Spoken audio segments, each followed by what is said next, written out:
get this show on the road. So this is part 3 of Rime of the Frostmaiden, and your adventuring company is now in Caer-Koneg, where you have just rescued the town speaker, who was held hostage in the castle by a diabolical cult. This strange diabolical cult. Let's go through a recap of the whole of last session real quick here, bring you up to speed.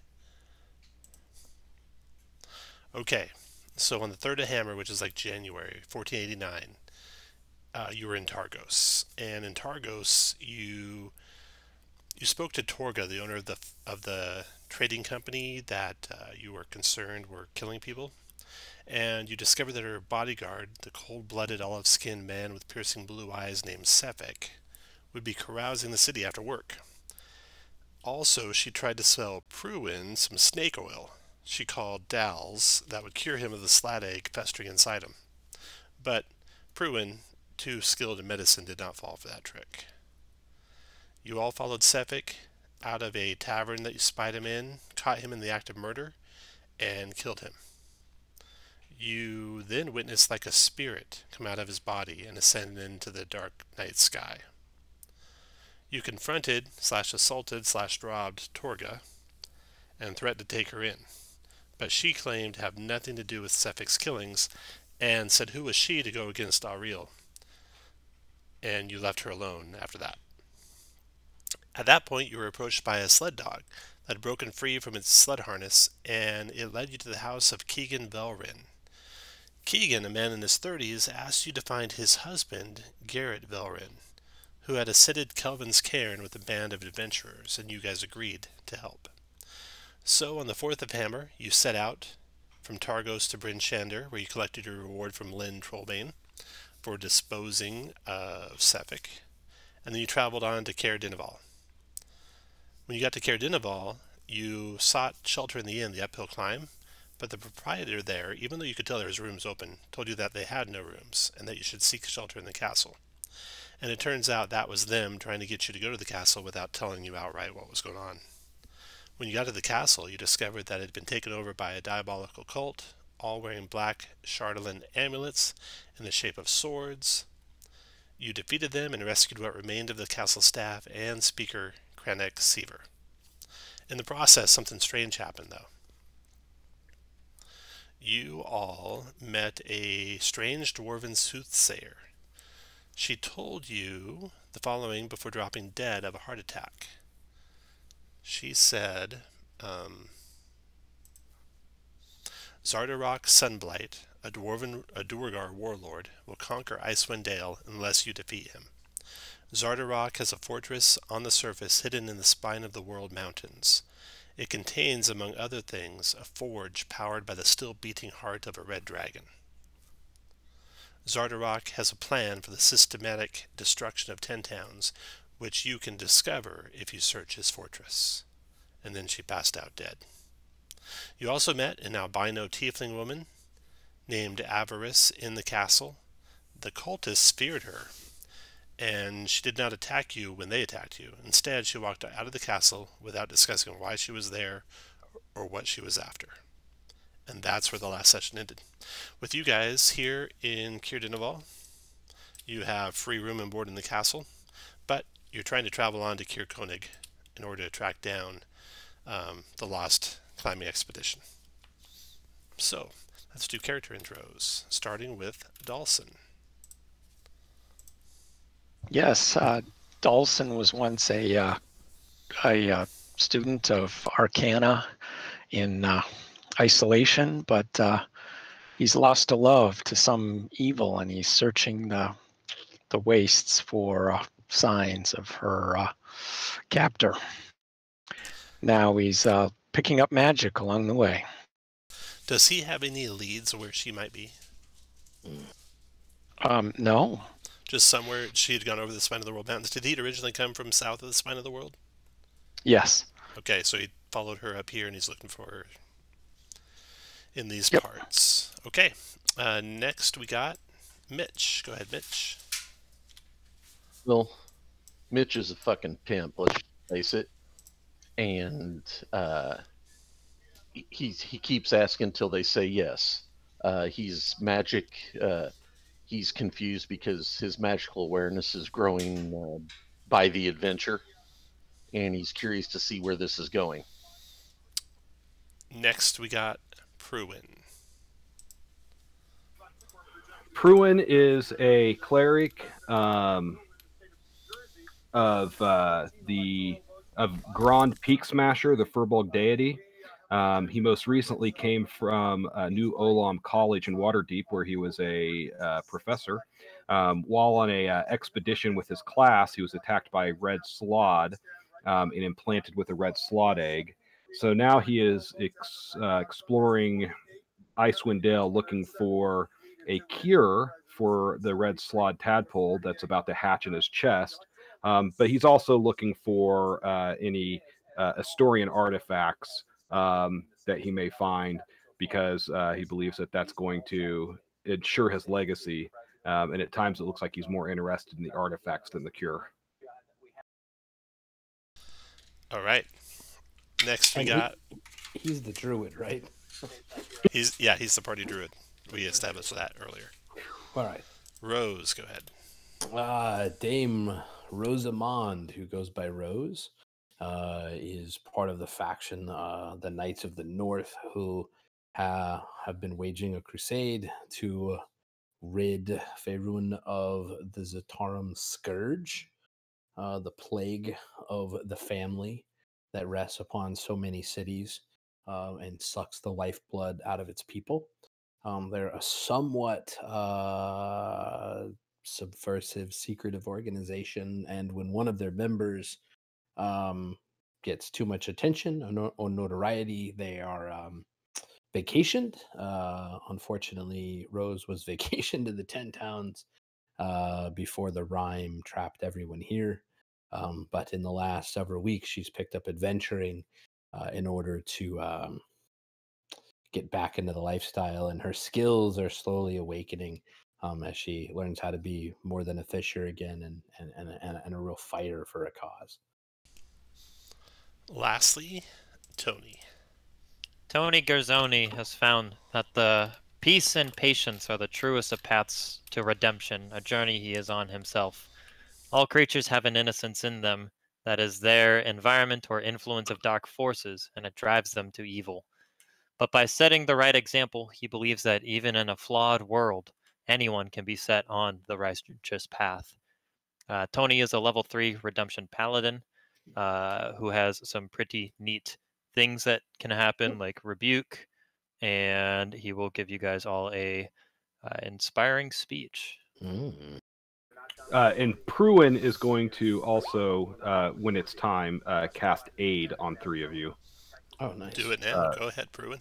I will cast Aid on, let's see, our frontline fighters are going to be Rose, Mitch, and Tony. Mm-hmm. All right, you guys get Aid. 5 to your current and max hit points for 8 hours. The trip from Caer-Koneg to Cear-Konig is a mere 2 hours or so, so you'll still have it when you get there, no problem. And how much was the inspiring leader? Oh, 5. 5 big old tempies.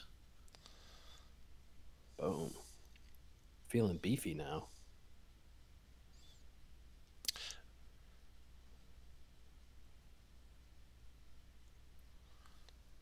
Okay. Persuasion in the party. Tony's the only one of you guys you found in your dealings with the various townspeople of any persuasive skill. He's +5. No one else is really skilled in it, and none of you really have any natural charisma except a little bit on Dawson's part. So Dawson's +1, and everyone else is -1 on persuasion. Yeah. You remember Melody was pretty persuasive, but she's not with you right now. She's +4. So I'll assume Tony's doing the leading. Let me know if you guys change that at all.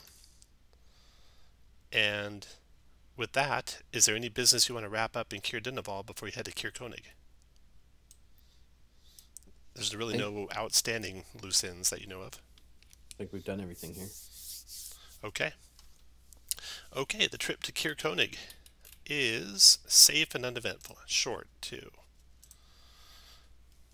When you get to the city, you see the white, snow-covered slopes of Kelvin's Cairn looming large behind the quiet lakeside town. The harbor is frozen, docks are skewed and broken by the shifting ice. Buried under the snow on the slopes above the last row of houses are the ruins of the Caer that gave this town its name. You see a few bundled-up people shuffling between snow-battered houses, keeping their heads down, barely bothering to give you a look as you walk past them. You arrive in the town. Oh, let me get your map out here of the town.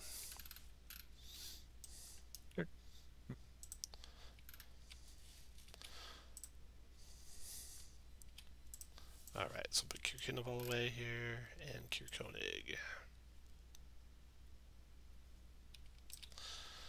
There we go. So I got these maps set up for you guys, just for your reference, where each one of these squares on the big map is 5 miles, and each one of the squares on the small maps is 500 feet. So 5 miles, 500. So you arrive here on this road into Caer-Konig. You got the ruined Caer to your left, the largest house in town right in front of you, and the town winds down to the harbor on your right, and also to your left. You recall that there is a place that deals with expeditions up to Kelvin's Cairn called Frozen Far Expeditions, and that's the last place that the mountain climbing party would have stopped at on their way out of town. There is a tavern down near the docks called the Hook, Line, and Sinker. You can see people going in and out of that. And the only inn in town is on the far side of town over here. The road stops here because there's no more civilization. You're on the farthest eastern point. Let's head. Where do you want to go, Tony?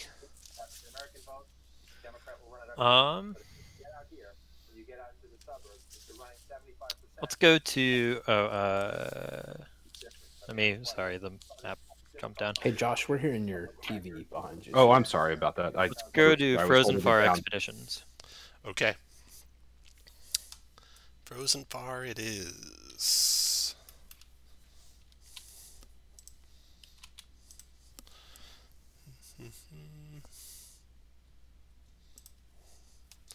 This shop sells adventuring gear, and attached to it is a locked wooden shed and a kennel with a dozen healthy sled dogs. Oh boy. Well, guys, Tony's going to be busy this afternoon. What do you all want to do? You know what? I think I heard someone who needs some help outside. So Tony goes and plays with the dogs. A dwarf comes around the corner of the shed. Was that a euphemism? Maybe. A dwarf comes around the corner of the shed.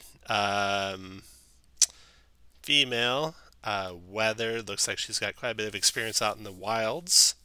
And she says, they're taking a good liking to you. You looking for a guide? Or maybe multiple. Oh boy, they're all just so good. Yes, we are. Do you have any services? Yeah, I can act as a guide. Where are you looking to head? Are we eventually going to? Sorry. What is our main destination right now? It's Kelvin's Cairn? Yeah, Kelvin's Cairn would be your main destination right now. All right. Let me see here. Let me just give you a little background. So you ran into the dog back in Targos, and he took you to his master's house. Well, the husband of his master, Keegan, who told you that his husband, Garrett, was hired by adventurers to lead them up Kelvin's Cairn, and that they would have gone by the way of Cear-Konig. And so the last person that might have seen them should have been the proprietor of Frozen Far Expeditions, which this guide here introduces herself as Jarthra, and you remember the proprietor's name Keegan told you was Atenis, not Jarthra. So Jarthra must just be a individual scout, offering her services. But inside the Frozen Far, you might find the proprietor of the place. All right. And are you the main expedition leader, or is it one of these boys here? Oh, okay. Well, we're looking to go up to Kelvin's Cairn.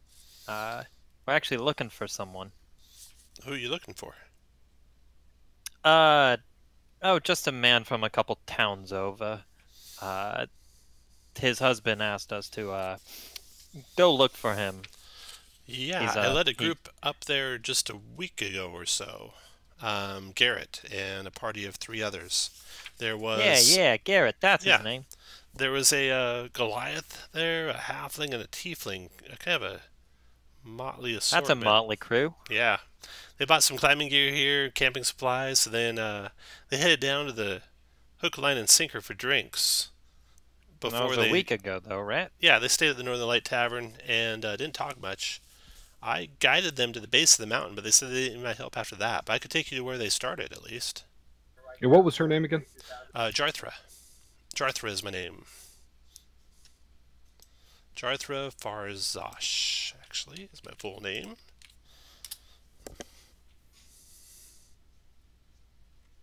Is there any equipment you'll be needing? Tennis has quite a shop here.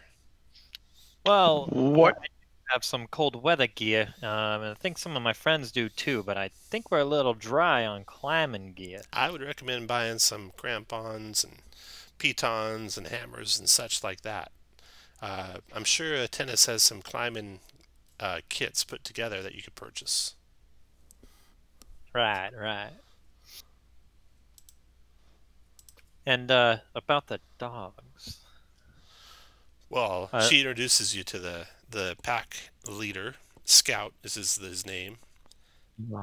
And then he's got another 5 more on this dog sled, and she says that we can take 2 dog sleds.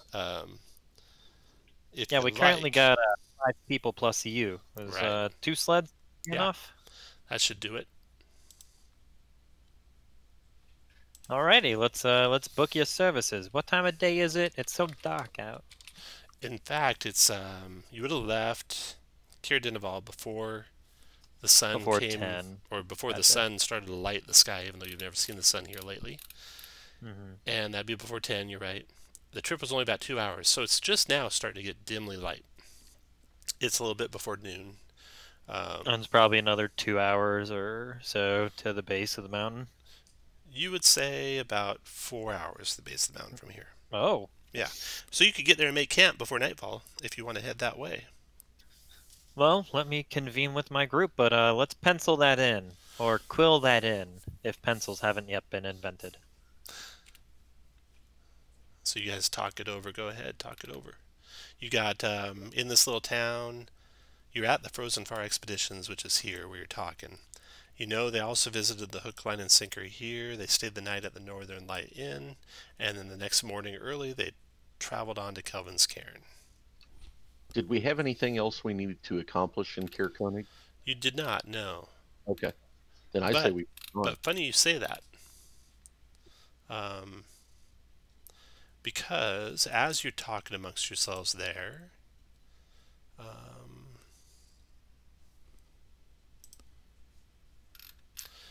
the pile of snow that you've been standing by stirs, and someone hidden beneath it suddenly stands. The figure looks around and yells, "Who goes there? Is it thieves? I found those creeping bastards. Have you found them? Have you found those creeping bastards? You're about their size. Take off your helmet." Pointing at Mitch. Oh, yeah, I'm not going to do that. We got to hide there. My pretty face, I don't want to steal all the women. The being pulls down his scarf, and you can see that it's a silver dragonborn, and he's holding on to an empty wine bottle as if it was a weapon. He belches, grins at you, says, "Pardon my manners, bit jittery with all the thieving going on. I'm Trovis, the town speaker." And he asks each of your names.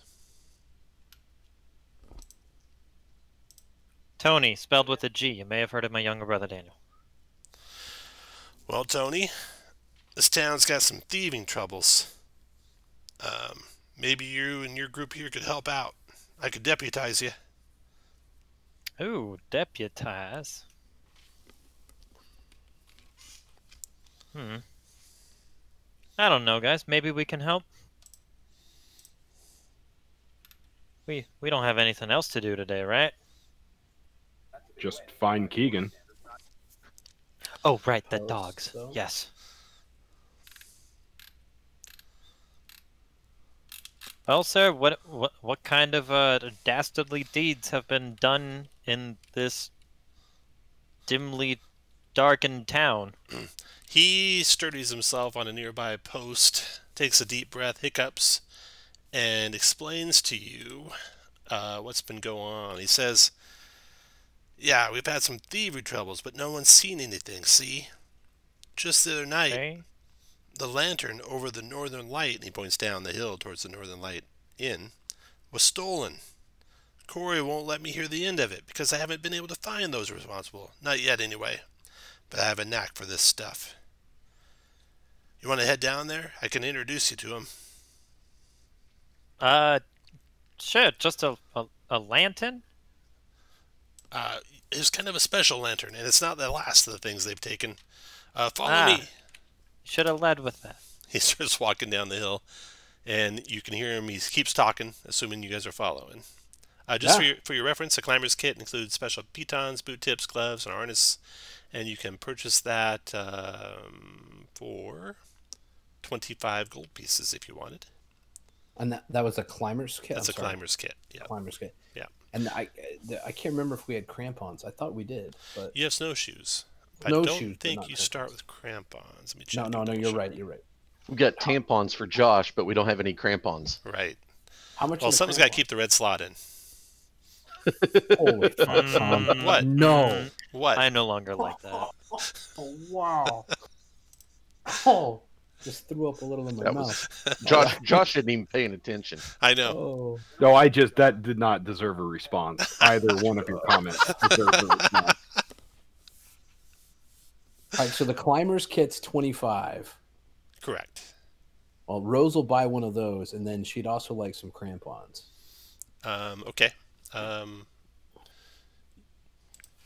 Does it look like we need a climber's kit for each person that's going to try to climb? Is that how they're set up? I could just use my wild Anchors. shape. You can't fall more than 25 feet. Can't climb more than 25 feet away from the point without doing the anchor. Yeah, I think it's one per person. And are the crampons... Check it now. These are 2 gold pieces. It's metal plate with spikes that's strapped to the sole of a boot. 2. You can't fall prone while moving across slippery ice. So it's good for slippery ice. It's not the same as what's in the climber's kit. Right. They're different things. I will buy one of each. Gotcha. Okay. Okay, so how much were the crampons? 2 gold. 2 gold. Okay, for so if you buy a climber's kit and crampons, it's 27 gold total. You are right. Mm-hmm. All right, I'm going to purchase a climber's kit and crampons. There you go. Okay, down the hill you go, following behind Trovis, I mean. All right.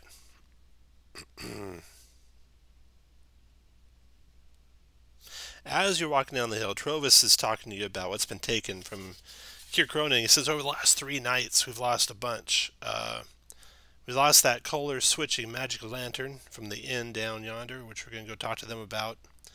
A pair of goats were stolen from the tavern, and a small sack of pearls carved into beads had gone missing from the stores of the Frozen Far expeditions. About the time he finishes telling you about that, he then launches into about his old adventuring days. Now, he'd go with you, but he's just not the same as he used to be. But I did one time trick a group of kobolds into believing I was a dragon in humanoid form. So I'm pretty good in a pinch. But I don't imagine you guys need me with you. I'll need to stay here and watch the town.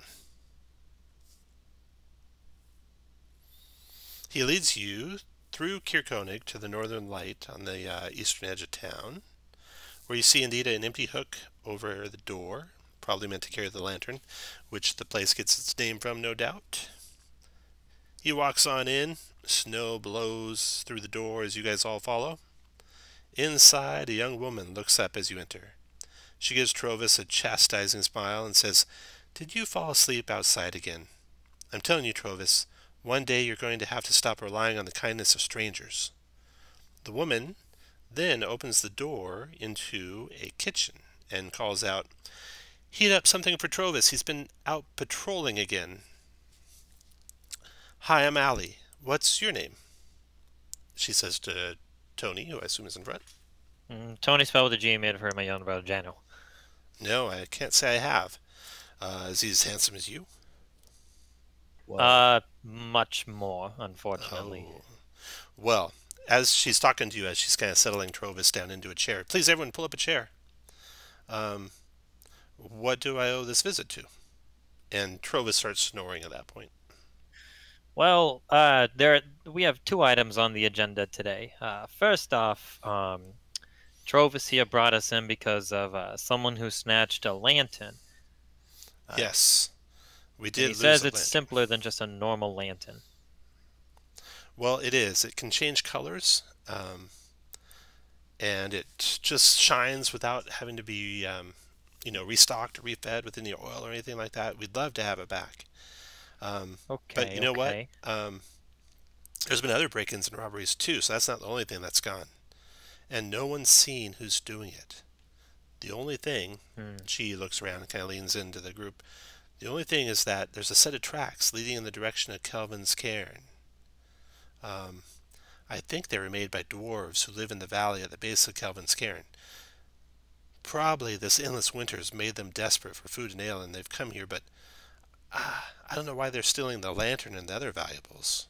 I'm sorry, did you say trolls? No, dwarves. Dwarves, okay, Yeah. okay. I'm kind of actually surprised if it is dwarves that no one in Caer-Koneg has seen one of them, because they're not real quiet or stealthy. She looks at Mitch when she says that. I smile back and wink. She shudders. About that time, the door to the kitchen comes swinging open, and a stern-looking woman enters holding a steaming bowl of soup. She places the bowl down in front of Trovis and says, "No dwarf did this. Someone would have spotted him, caught him. No, there's something more going on. Besides, what use do hungry dwarves have for a lantern?"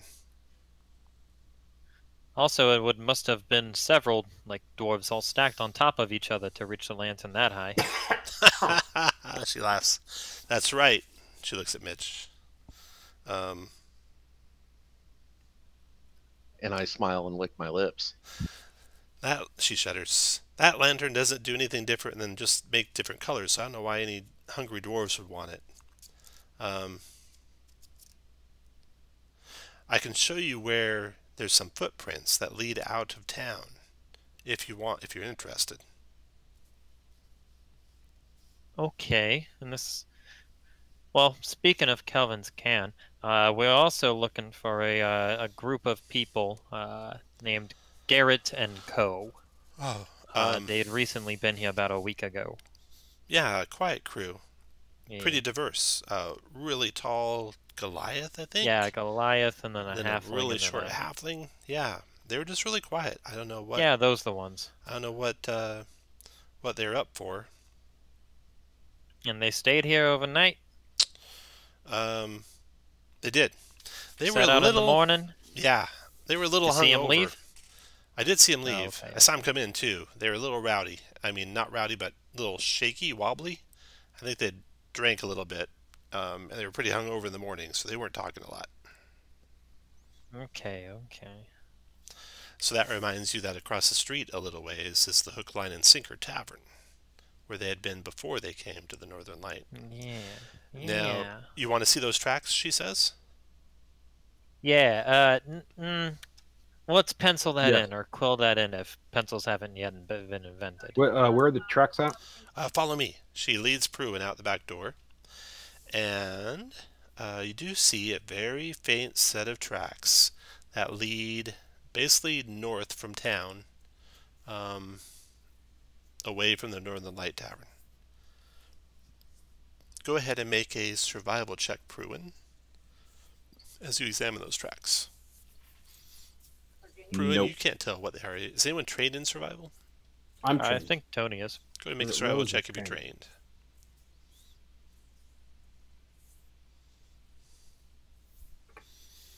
Okay, Tony.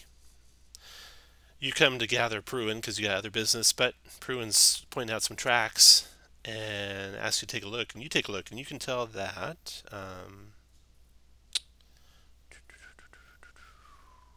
the tracks leading away from the inn, they've been partially filled with blowing snow, making them pretty small depressions. You'll need to be quick about following them. They won't last another day, you don't think?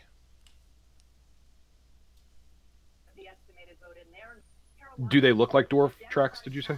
No, they just look like small indentations, mostly filled with blowing snow. So you can't tell what made them yet.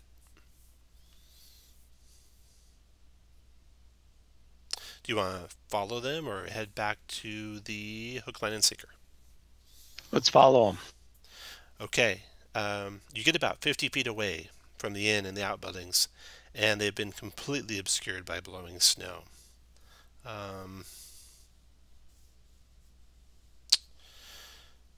When you come back to the tavern, Corey says, yeah, well, it's been a day or two. Come back in the morning first thing, and I bet you'll find some. They're here every day. So, you know you can come back and find tracks in the morning if you stay overnight. Do you guys want to go to the hook, line, and sinker next? Or back to the dog sleds next? Might as well. Was there something stolen from the hook, line, and sinker? No, that's just where the group. That's had just been where the before. group went. They were drinking there. Hmm. And maybe there's something stolen too. Yeah. Yeah, that pair of goats were might as well stolen check from it. the local tavern. Yeah, let's check it out. Okay. The hook, line, and sinker. So this place gets its name because right inside the door is a free half pint of ale on the table by the front door. The proprietor is a half-elf, a Glendar. A Glendar Core is my name. Glenn is what you can call me. Grab a drink. Come on in. Did you say it was a half dwarf? Half-elf. Half elf. Okay, Yeah. sorry. I want to see a half dwarf. Talk to Mitch. Right. He's sired of you. I'm half dwarf from the waist up. You halfling below the belt. Yep. Halfling Goliath. Halfling Goliath. And what'd you say his name was? Glendar? Glenn. You can call me Glenn, he says. Yeah, have a drink. And you notice there's several other people here already, pretty early in the day, around noon now. 5 locals are in the room, or in the tavern. And Glendar says, hey, we haven't had anyone in since that last group of travelers we saw about a week ago. You guys up for some, you up for a round of drinks? We could play a game called Glug if you want. Oh, what does that entail? Well, that's simply, here. He starts filling up tankards of ale, setting them down on the tables, and he says, the first one to finish the first half of you to finish your ale, go to round 2. Then we'll have another drink, and the first half to finish that, go to round 3, etc., until there's one remaining who wins the competition. I'm in. Giddy up. Let's do it. Okay. And what do we get if we win? Uh, I mean, other than fucking sloshed. Well, I mean, you'll be like the talk of the town. Oh. I've always wanted to be the talk of the town. And one of the commoners says, I peruse the women in the bar. One of the commoners says, let's make this interesting. Lays down a copper piece on the table. If we win, would you tell us everything you know about the travelers that came in? Yeah.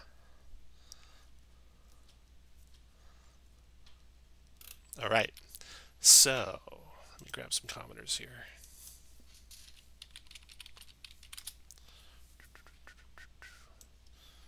Dun, dun, dun, dun. All right.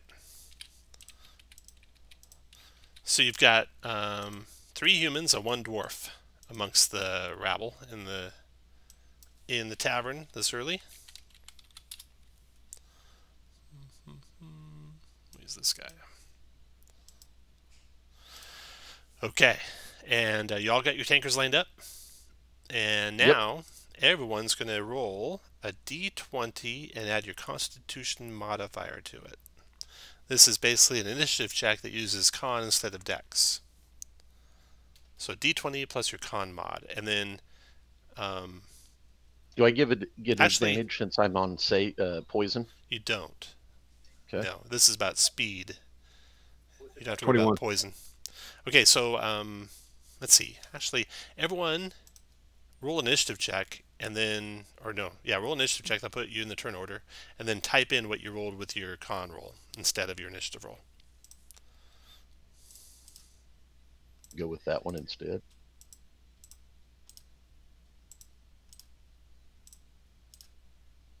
So you wanted, I'm confused. You wanted to make us to make a, Roll a D20 con. and add your con mod.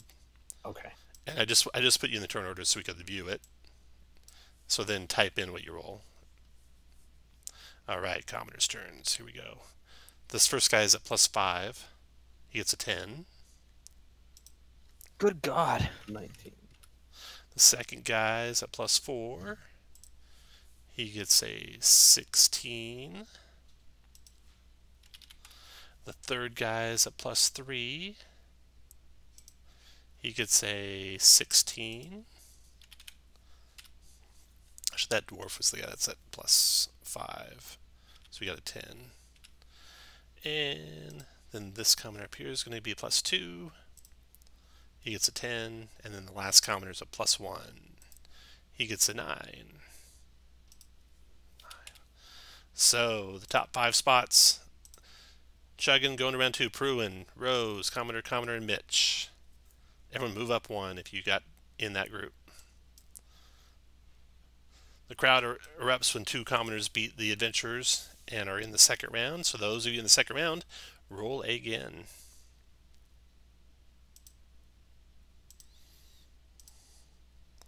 Dawson's out. Tony's out. Let's see. Those commoners were... That's 5, 4, 3. So it's 3 and 2. +3. He gets a 16. And the second one's +2. Gets a 20. Yeah, they're gonna win. All right. So it's commoner, Rose, commoner. Everyone else take a step back. The crowd's cheering on the commoners to beat Rose now. Okay, everyone roll again. So is this the best? Did the 2 go forward, or just the best one on this It's one? going to be the best 2 go forward on this one. They like to keep it going. All right, let's go. Fuck. Oh no. One commoner gets a... Oh, you got him beat. shit. All right, so Well one done. commoner step back, and then the final round. So can I use my inspiration for this? Yeah, go for it. All right, I'm gonna roll. I'm just gonna roll it with the +3 twice. Okay. Oh. There it is. Oh, the crowd is dejected. They grow sullen, insist on a rematch or another game. Actually, another game. We should play endurance. Jesus. Okay. Are y'all in for endurance? Okay. Yes. You must outlast as How do you long play as the this? bartender is covering the cost of the alcohol for the drinking game. Surprisingly, they are. There you go. Let's keep Seems going. like they have an unlimited supply of drinks. But as you guys become inebriated, they stop doing it and they start charging you, and you kind of lose track of what you owe. Assholes. So for endurance, you must outlast your rivals. Each round, you're going to drink a mug of ale, and you have to make a Constitution saving throw against being poisoned. The DC starts out at 13 and goes up 1 per round. On a failure, you can't stomach the ale. If you fail by 5 or more, you throw up. And also, you're poisoned for D4 hours. And the patrons have grown wary of dwarves, who can drink twice as much without becoming sick, and insist that unless only dwarves are left in the contest, every dwarf must drink twice. So the one dwarf in the group of the town goers grumbles, but he's used to that. So he knows he's going to have to drink twice. I'm ready. Okay, so now you're going to be making DC 13 con saves. And we'll start with Dawson. Pally.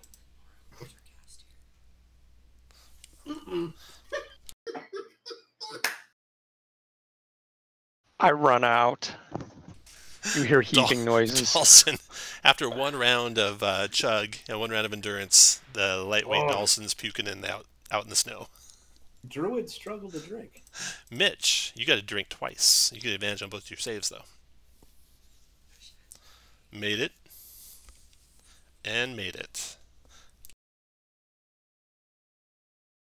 Okay, so Mitch goes on to the next round. Then we got Pruin. Oh god, Pruin's puking in the snow. It looks like something's kind of bulging out of his stomach a little bit. Something is bulging out of Pruin's stomach. I pull out. Wow, Kirk. Pruin's crowning. Rose, go ahead. Rose makes it. Tony, go ahead. Oh, Tony can't quite get it all down, but he doesn't puke. Not out the door, but Not out the door. Okay, then the dwarf amongst the group, he's at +5 on his con mod. And he has to make 2, he gets the badge. So he makes the first one. So he makes the second one, so he's in. Then we got +4 on the con mod for this guy. Damn. He makes it. Then we got a +3 for the con mod on this guy. He makes it. Then we got +2. Makes it. +1. Makes it. They're all in. Oh my god. Wow. Next round are DC 14. Mitch, go ahead. Made it. Oh. One more, Mitch. Made it. Mitch is in the next round. Rose, DC 14. Oh no. Oh, a fail by 1. Rose drops out. Can I spend a hero point? Okay, the dwarf's a +6. Or no, +5. Gotta make it twice. Made it. Hold on. Do I have Indomitable yet? Oh, failed it. Dwarf is out. You don't. +4 for this guy. +4 makes it. +3 fails. +2 makes it. +1 makes it. Jesus. 3 left for Mitch. Go ahead, Mitch. You better get him, Mitch. DC 15 for round 3. Made it. Oh, Mitch drops out. Let's see if any of them can make it. So DC 15's at +4. Nope, he's out. He's out. Oh, he's out. He made it. +1. He's +1, so he made it 15. Oh. So the crowd goes wild. You guys are stumbling out of there. So any of you who failed your check by 5 or more on the last try, which I think was just Pruin and Dawson, are poisoned for the next 1 to 4 hours as you stumble out of the bar inebriated or wander around looking for goat tracks, as the case may be. Yes, same thing. Okay. So they share with you that the group that came in were consisting of Garrett, a human scout, and a Goliath. Check. They're trying to remember the Goliath's name because it was hard. Some sort of strange multi-syllabic. That's not a word. syllabic. Yeah, that's it. Emphasis on the wrong syllable. There's like 4 words they said, but we just call him Bear. Bear was one of them. And then the halfling, she had a holy symbol, and they described the holy symbol to you. So if you're trained in religion, make a religion check, DC 15. See if you can tell what god she worshipped from their holy symbol description. That's Is that pretty intelligence or wisdom? pretty vague. It's The intelligence. cleric is not. Dawson. Cleric is not trained in religion. Dawson's trained in religion and got a 18. Okay, Dawson. From their description, oh, you're poisoned. Even poisoned, you made it. Oh. So you slur out your description of what it is. You think it is Yandala, who's the halfling goddess of fertility and protection. And they tell you that this halfling and this bear barbarian seem to be very good friends. And lastly, And did she have a name? yeah, something like fishy or something like that. Fishmonger, fish finder, fishy. They don't know exactly her name. Just a halfling. Why pay Halfling, yeah. And lastly, there's one who kind of mumbled and sweared a lot and didn't take part in the drinking. A female tiefling. They never got her name. But she kind of stayed apart from the others a little bit. All right. So armed with that information, you guys can do a survival check if you're trained in survival to see if you see any tracks from where they led the goats away. Tony, before Nope. you roll, do you want to see? Oh well, I'll just do it then. No, the tracks are obliterated. So to find any tracks for these dwarves that are robbing the town and help the town out, you probably have to come back in the morning. You guys are pretty inebriated, so you probably don't want to head out to Kelvin's Cairn at this Oh point. hell no! Probably want to stay at the Northern Light Tavern. Probably And- should let our friend Jartha know. Yeah, the Jartha's expedition. hoping you'll leave today, but when she sees your condition, she shakes her head and says, "You fell for the hook, line, and sinker, I see." Well- line and sinker. Yeah. All right. Well, we can go tomorrow. We didn't talk price or anything, but my fee is 10 gold pieces. So you can Good pay me lord. tomorrow if you show up.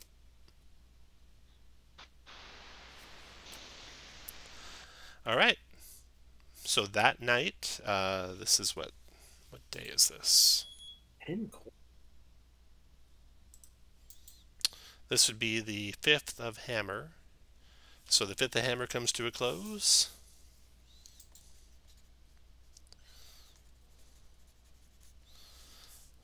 You guys want to do anything that night? Or sleep it I off wanna keep- and start I in the want to morning? keep drinking. I want to keep drinking. All right. Town folk. Yeah, you guys are drinking late in the evening at hook, line, and sinker.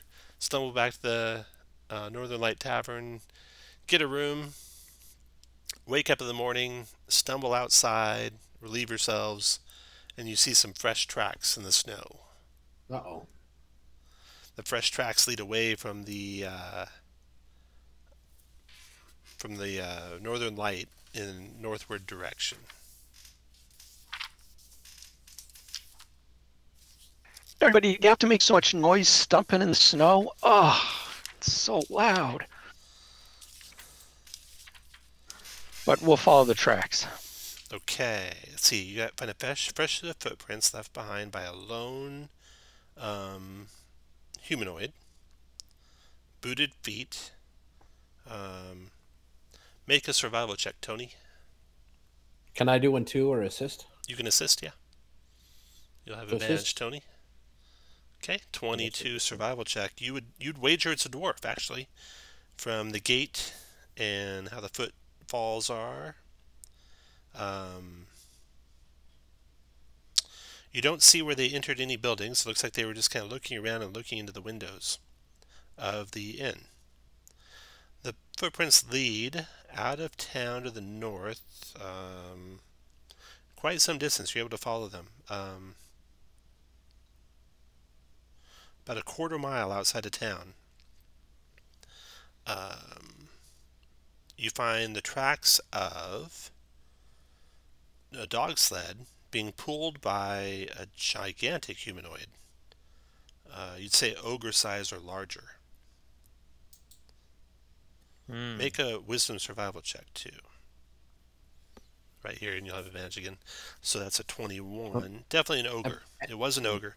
And you find, disturbingly, some, what's the word for it? Some flesh that is dead. Here and there, little chunks of it. Make a medicine check if you want to take a look at this, Pruin. Oh, I'm proficient in medicine as Oh, well. Pruin, Can you'll I have also advantage do on the that? check. Okay, 16. You would wager this is not only an ogre, but an ogre zombie that was dragging a dog sled. The dwarf tracks end, so the dwarf might have got on the dog sled. And you can easily follow the tracks of this ogre. They head towards the mountain from here. So a quarter mile north of town and then towards the mountain. So, gotta make a decision. You want to go follow those, see where they end? Yeah, let's go. Okay. Let's follow that. Another mile or so, which takes you about a couple hours, or an hour or so, you come to an outpost carved into the hillside in the foothills of Kelvin's Cairn. So this is what this looks like. Actually, let me grab you guys. Move you there.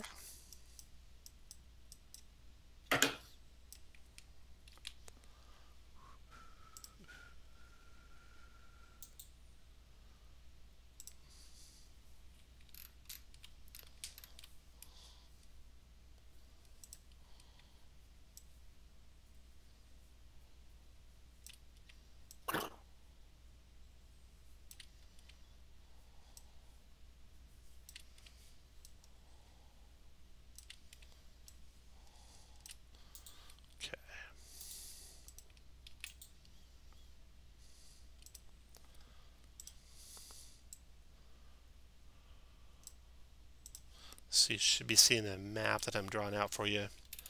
It leads you into a valley. The first thing you see is an outpost, but then you see doors at the end of the valley, which I'll draw here in a second.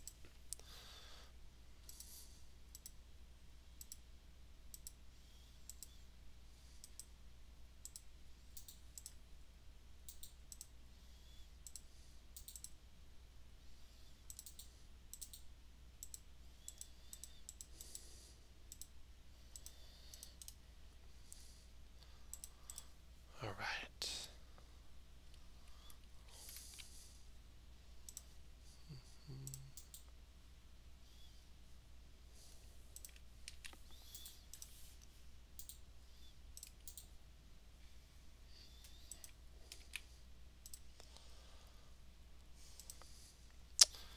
So, a blocky stronghold, bereft of warmth or charm, juts out of a hillside in a rough crescent shape.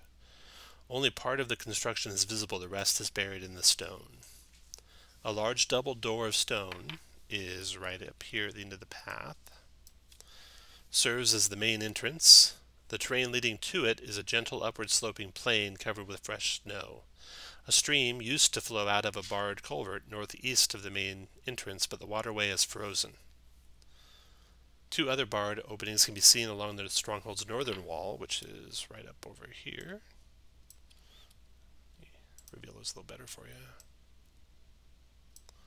There we go. There's another one right here. Okay, so you got some barred openings up here. Got a barred opening over here.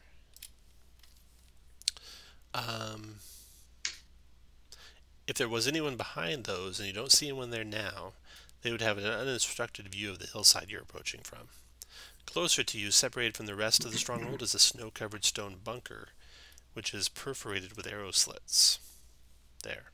The tracks eventually start getting collected with more and more tracks, and you can see coming and going along this trail is, on multiple occasions, that sled pulled by a single ogre, and multiple dwarven tracks coming and going. So with the arrow slits of this thing right here, really the only way you could approach and have a chance of not being seen would be to hug this northern wall and go behind the culvert, or behind the bunker, and then go below these windows if possible, and then get to the front doors that way. Now this would expose you to view you know from the other side of the valley if there's anyone looking through this opening. But if you went the other direction, you'd be seen by whoever's in the bunker and whoever's in the northern opening.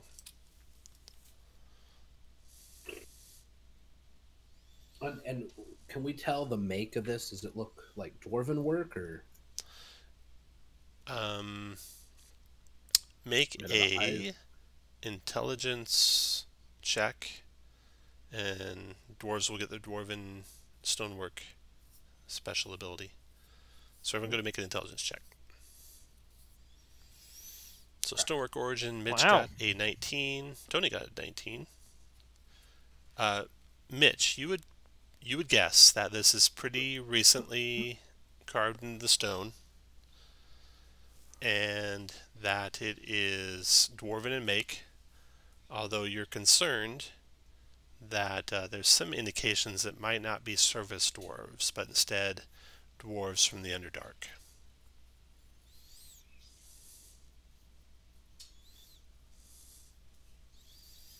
Is this that Drugar fortress? That was in a different spot, right? You were told by that crazy dwarven soothsayer that it was in the spine of the World Mountains, so it should not be. But it might be constructed by the same type of dwarves, possibly.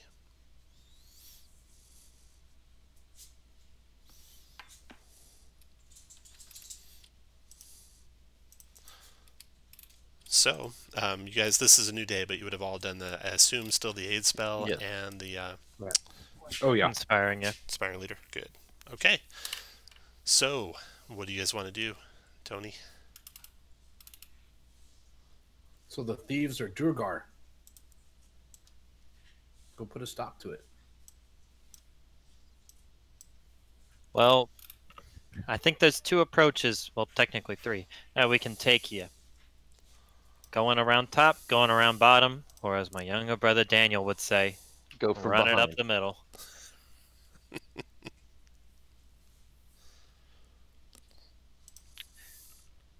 So which you can take? Let's sneak We up on that could. outpost. See what We see in could there. do, like, go to the bunker, see if anyone's in there first, and then that would kind of help us clear going to the south side, maybe? Okay.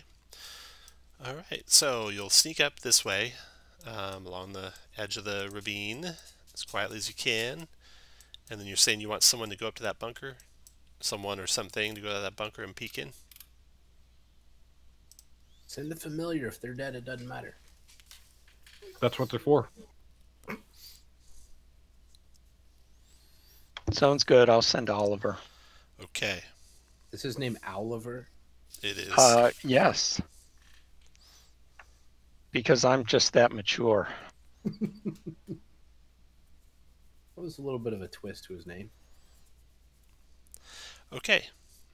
Oliver discreetly peeks into one of the openings, and he sees inside that stone bunker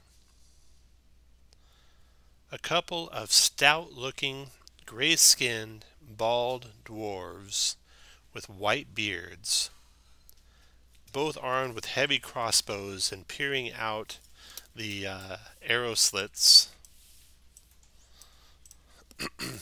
But Oliver makes his best regular owl impression, and they take no special notice of him. Does it look like we can get in? But if he goes around, can you? Dawson, can No, we have him there is no for a way tour? into that bunker.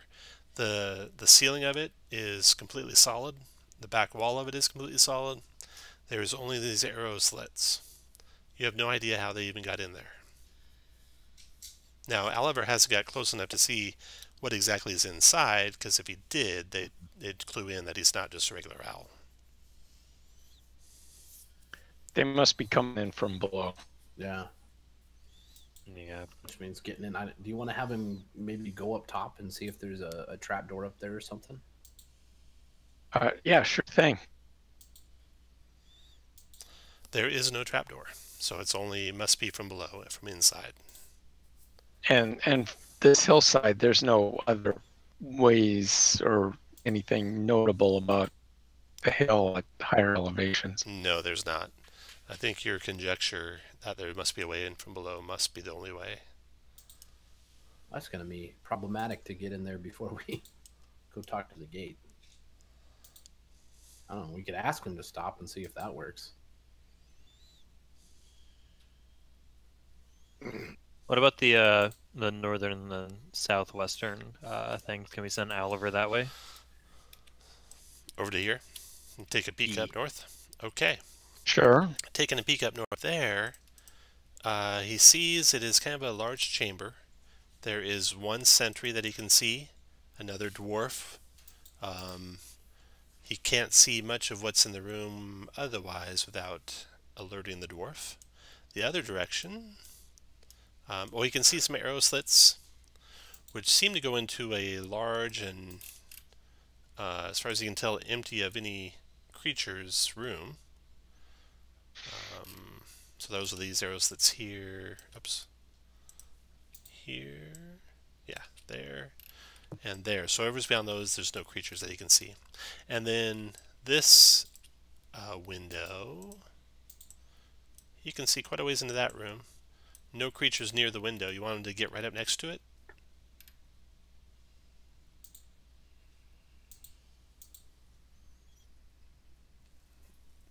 Dawson, you want him to get up next to that, close to that window and look in deeper?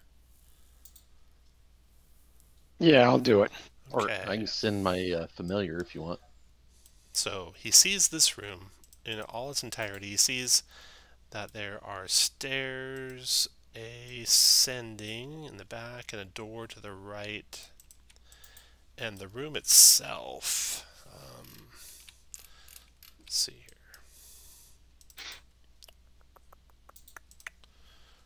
It's a cell block lined with stone doors that have small barred windows that dwarf dwarf's eye height. Snow and wind enter the room through the barred window that the owl's looking through, which looks out over the snow-covered bunker.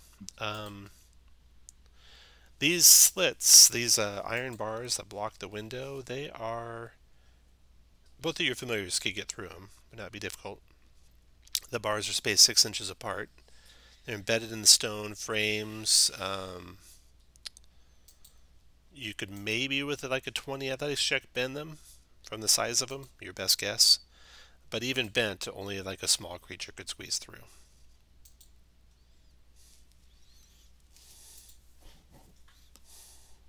It's almost as if the front door is the only real way in.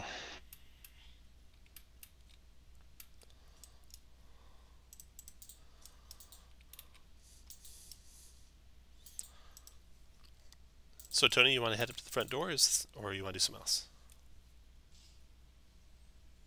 Well, I think our best way is definitely to go behind the bunker. Yep. Maybe we can, These windows Oh, are goodness. elevated a little bit, so you could, like, hunker down and go below Yeah. them. Also, Tom, do paladin spells that I get from my oath, are those always prepared, or are they kind of like warlock spells where it expands the slot list I can pick from? So, like, Oh. should I have sleep on me right now? Let me recall. Oath On my spells token. are free, so yes, you should always have your oath spells. I could try and sleep the dwerger up here. If the dice are right. So do you want to try that? Or do you want to try and sneak by? Well, I look at myself, Rose, and then Mitch, all big clanky boys. I think we can get away with trying to sleep first. Alright, so you're going to move on up somewhere close. Go ahead and set all you guys where you want to be when you try the sleep spell on that dwarf in there. I only want to be as close as it'll be safe for the party. As in that he won't hear you. You're guaranteed Yes. he won't hear you. Okay. So If is you that- are at least 60 feet away from that dwarf, you're safe. Actually, the range actually of make it sleep 40 is- feet. Actually, make it 40 feet away from that dwarf. The range of sleep is 90. So we have to be back with Pruin. So, Tony, put your guy where you want to be when you cast sleep. Why don't we all back up a little bit, Delson and Pruin? Let's. And then when you're happy where you're standing, Tony, roll a sleep. 5d8.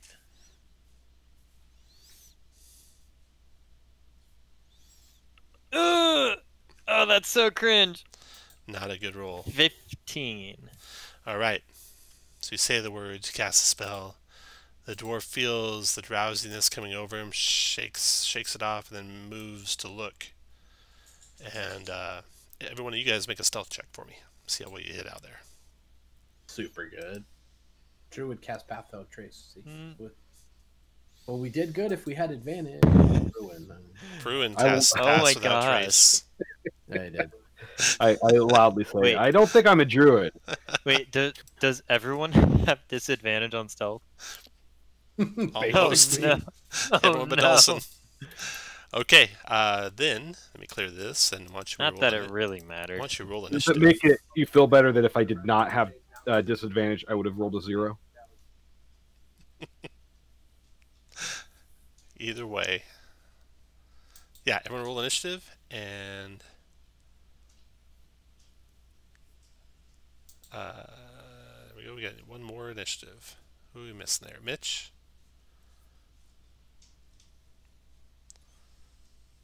Kirk? Oh, I'm sorry, initiative.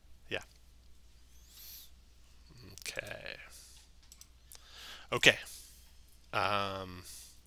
So Tony, you see him coming out. You see him look at you, raise his crossbow to shoot. Rose, you're first to react. The ground is regular terrain, so you can move at full speed, no problem. Do I think I can attack him through that hole? Yeah, you think that's giving him 3/4 cover.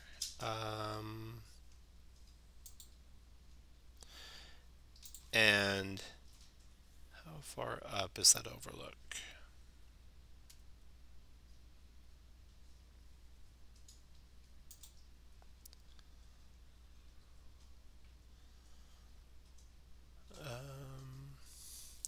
You think with your reach weapon you could attack her, But I'd have to be like she's like within 10 feet 5 off the ground up there.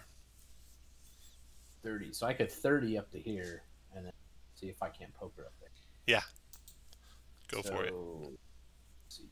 Gonna do the glaive. Oh, 24 for 6. That's a hit. And let me just read this thing. When you hit with the melee attack, you can mark the creature. So I'm gonna go ahead and use Unwavering Mark on that thing. So it's got disadvantage to hit anyone but me, and then I'm going to use my bonus to give her the butt and crit her for 8. Oh, nice. Okay. After Rose, Mitch. Okay.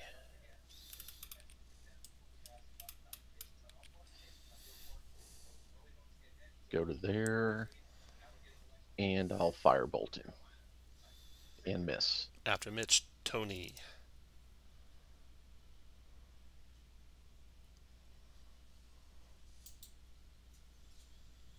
I will move. It's difficult terrain, right? No, No? regular. I'll just go 1, 2. I'll dash. After Tony, Pruin.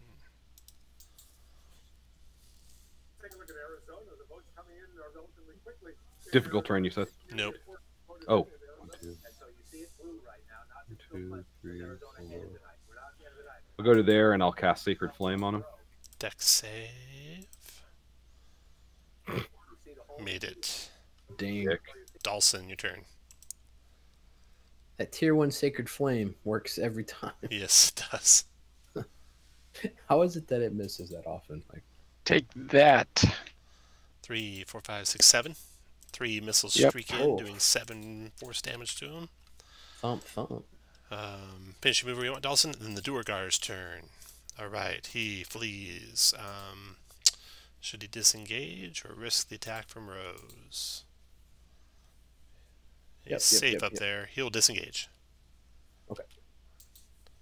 And I don't have the thing yet that lets me do what I want to do. Not subtle. Okay. You can't see into the room from down below. You'll need to get elevated a little bit to see where he went. That's his turn. Rose, your turn. Which one of y'all gonna cast Fly on me? If I climbed up there, do I see any way in, or No. Like I said, the bars are about 6 inches apart, and even if you were able to bend them, only a small creature could get through them. right? Well, guys, do we just want to pull back, or I mean, it's either that or go knock on the front door, right? Front door. Front door. Is that what everyone wants to do? No, I don't think this is a good idea. I think it's kind We're of a going to bad come back. idea We to should it. come back when they're not alerted. Anyone else? How are we going to do it without alerting them? I don't know. mean- Do we even want to tangle with these guys at this point? You know what we could do? If they're robbing the town, why don't we pull out and ambush them the next time they send a party into the town? No, I'm good with that plan. Yeah, let's do that. That You're not sounds good for just smart. knocking the door down. 15, Okay. 20, 25, 30, 40, 45, 50, 60, I think. We're giving Kirk blue balls. Good. Okay, it sounds like you're all retreating as fast as you can. Yes. Okay. Yeah. You leave. Now, Okay. when you get it some distance away and catch your breath around the corner of the hillside, what do you want to do from here? Set up an ambush. Yeah, let's set up an ambush. Okay. It's all snowy, blizzardy. They go different Well, directions remember- all the time. There's really there's really nowhere to ambush them at. You can go back to town and hope they come back to town again. They don't Well, on the come out of pathway. that. This valley, like this, is there an exit out of the valley? Like following this road down here with the little bridge and whatnot. Can we get? Yeah, I mean, it's like, how long do you want to stay there? They're held up in a fortress and probably have provisions and rations and food. Oh. Well, I mean, they've been going out every night, right? Well, yeah, but According to they haven't been attacked yet, so you don't know Oh, if that's fair. they're going to come out again tonight. Well, maybe we solved the problem. Let's go see if they keep stealing stuff, and then we'll deal with it later. I mean, maybe we just got them to pucker up enough that it won't be a problem for a while. Or did they want us to, like, return the stuff? Well, I think they wanted us to return the stuff. Yeah, that's too bad for them. Well, whatever y'all think. I mean, I think running up, trying to pound on that fortress door is probably a mistake, but we can try it if y'all want to. Yeah, I think we should. Well, I don't like some the of our idea other of just missions. Yeah, we may have put a pin in this problem. We could just head on up to Kelvin's Cairn. Yep. Well, either way, you're probably going to want them to simmer down a little bit because they're probably on high guard for the next day at least, right? Yeah, so let's just That's head to- my thinking. So if you go and do something else and then come back later, you might have a chance to get back in. But definitely not right now. They'd be guards at every window. We already took a bunch of shots at one of their guards who Mhm. went to get help. Okay. So tracing your steps back to town, looking over your shoulder as you go. On a couple of occasions, you could swear you see some big lumbering form through the snow. But you quickly go to look, and it's not there. So if it was the zombie, you think you'd be able to catch it. Whatever you thought you saw must have been pretty quick and moved fast through the snow. Looking for tracks. Would make a survival check. And for what it's worth, I think my survivor is better than Tony's. Okay, I've go got for a it. +4. Wow. Okay. Go ahead, Rose, with advantage. Well, I'll fuck it up. Oh, there we go. 21. Okay, it's definitely not the ogre, but you think for a little bit you're being stalked by a yeti.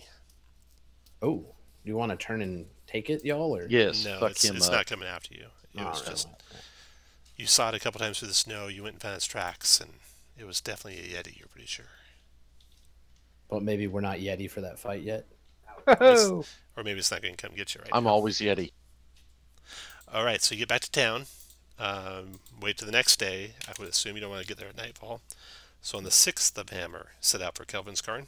Do we want to let the town people know that it's Durgar and? Yes. Yeah, I mean, I think we should let them know. I mean, Okay. I think they pose a significant danger. Okay, yeah, they'll be Trovis will make sure he catches one this time.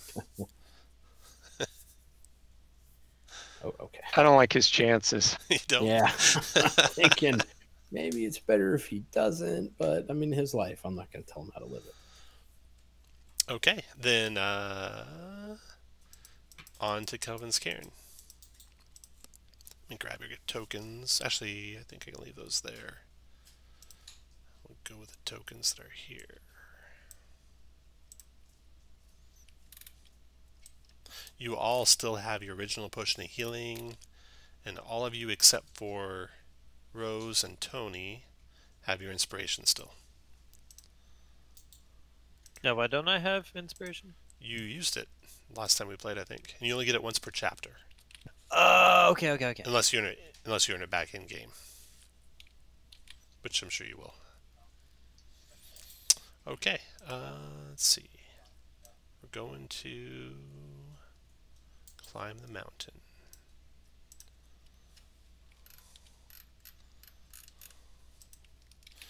Put you guys right here.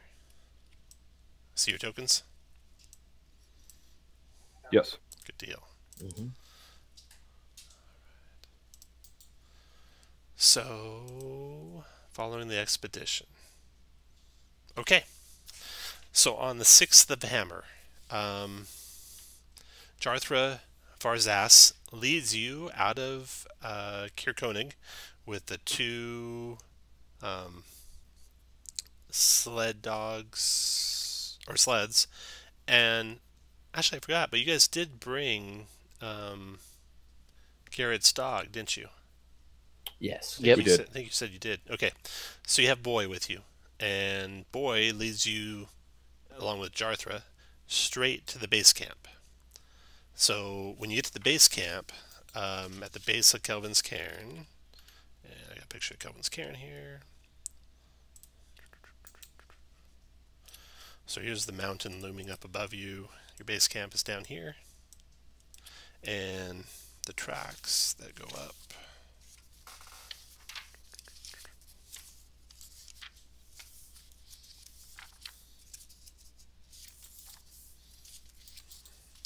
From the base camp down here, they head up the mountain this direction.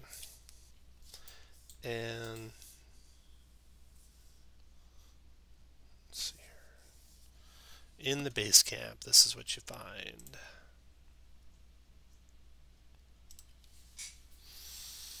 There's 2 tents pitched in the snow near an icy outcropping that acts as a natural windbreak.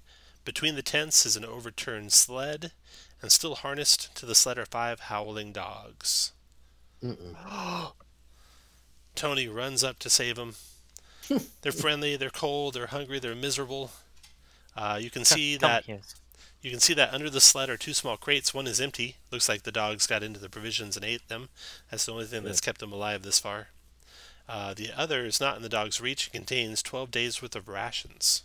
So you got some more food there that you could use for the dogs. And you see the trail heading up the mountainside. Jarthra says that she will stay here and wait for you if you want to follow the tracks up into the mountain. Okay. Yeah, take care of the dogs. Okay, I will. They'll be waiting.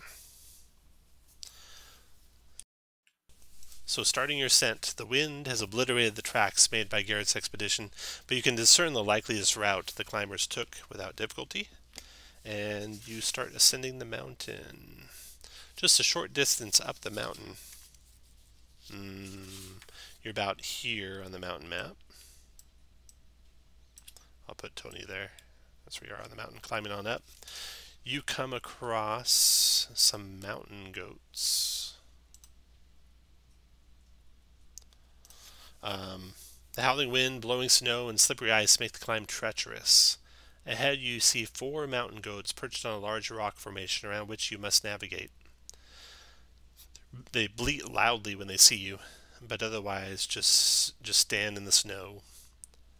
You want to do anything to the mountain goats? I'll wave smile at and 'em. wink at him.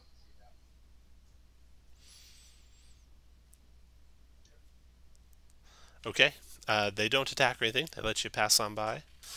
And so then you're traveling across this big open sheet of snow and ice. And I got a map here for you.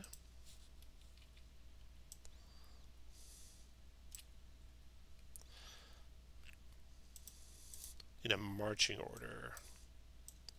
With the lead guy where the target's at. Could do like Mitch, Tom, I don't see Tony, a- Rose. Where are our tokens? I don't see them, y'all. I'll get him in a second over here here. for you. Yeah, I'll go. Well, I'd like to at least be second, just for Ricci purposes. Okay, yeah, so you're traveling from the left side of the screen to the right side of the screen, put your lead guy on the target.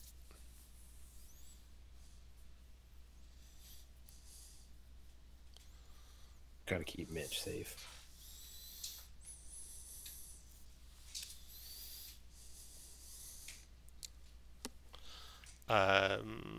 David, put Dawson where you want him. Put your familiars where you want them. There's only 5 of you, so one of those 2 familiars could have 5 temporary hit points. Who's it going to be? Or is it Boy the dog down at the base camp? It's the dog. Of course. No, It it's had to the be. familiar. So Tony gets inspiration.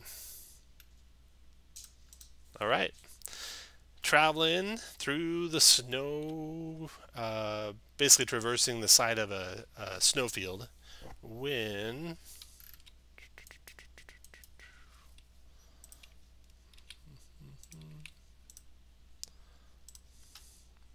hundreds of feet up the mountain, you come to a glistening white expanse of packed snow. As you get about halfway across it, you hear a loud crack from higher up the mountain, followed by a rumbling noise as the ground starts to shake, and an avalanche begins coming your way. So, the avalanche is right here. Dun, dun, dun. So that's the expanse of the avalanche right there. If you can get to the edge of it before it gets to you, you have a chance. Everyone roll initiative, please. So get to the edge of the avalanche Yes. before it gets to us? Yes. It's coming down the mountainside at great speed. Let's see, we're missing one initiative there. Oh, no, wait a minute. That's my... There's Mitch. There we Okay. go. Okay, so the avalanche. It's going to go on an initiative count of 10. Gah. So, Tony, you're first. It's normal Oh, terrain boy. here. Go ahead and take your turn.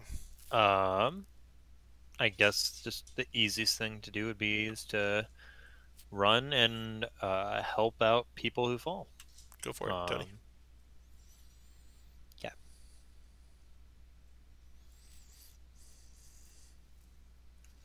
And I can pretty much just dash almost to the edge, right? You can dash 6 more squares. Okay, after That's Tony, Mitch, go ahead. We don't see nothing? You got an avalanche barreling down on top of you. Oh, good thing I'm a fast mover. Yeah. There. Dashing. Go ahead and do your familiar Yep. too. And while you're doing your familiar, Rose, go ahead.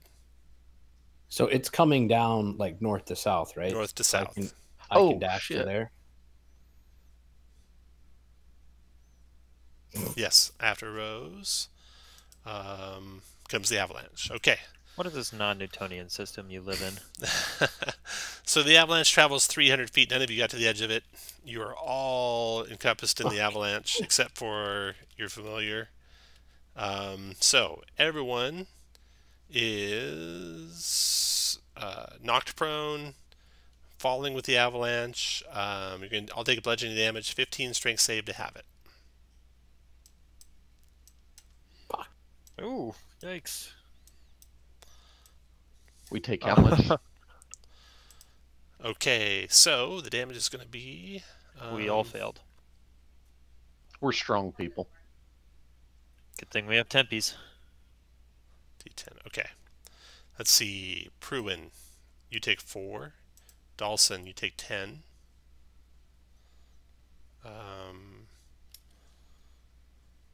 Dawson's familiar is going to be engulfed.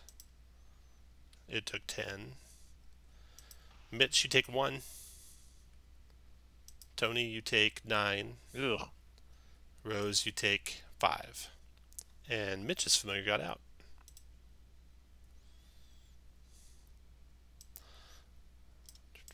Fuck Mitch and his familiar. All right, so now you guys are basically along for the ride on the avalanche on the way down, unless you can basically teleport out. So Dawson, any special tricks to get out? I'm a little short on teleport and imagine. even dimension door. I imagine. Some of you are actually right on the edge, and it doesn't say that you can't move. So we'll say you can move while it's going at half speed. It'll be all difficult terrain. So Dawson, you can move if you like. There's really no getting out of it to the north or to the south, so you just got to move sideways. At half speed. Okay, Dawson. After you comes Pruin. What do you want to do, Pruin? Half speed. Yeah. And you can see people being tumbling through the snow as you guys are falling down the mountainside. So if you have ranged healing, you can even do that. And I can move half speed like towards someone. Mm-hmm. Yeah. So I'll dash 1, 2, 3, 4, 5, 6, 7, 8, 9, 10, 11, 12. Okay. Initiative count 0. You go another 300 feet down the mountain. Let's see here.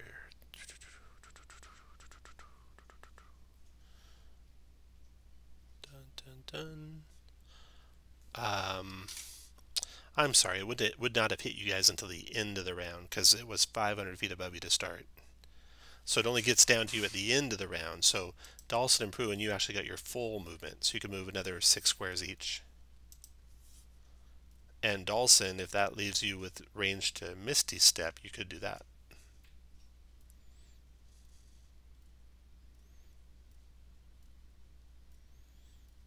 Yeah, no misty No step. misstep. Okay, so this is when the damage that y'all took happens right here, and then we get to the top of the round, and then I presume that my familiar would be able to fly up above this. Yeah, he got out. He got out because he flew up and out of it. Okay, so then Tony, half speed, Tony. All right. Well, I gotta stand up, right? You Doesn't matter. You can It's all crawl. half speed. You can crawl. Oh. Roll out. 1, 2, 3. Dash. 1, 2, 3. That gets you out. Then Mitch, go ahead.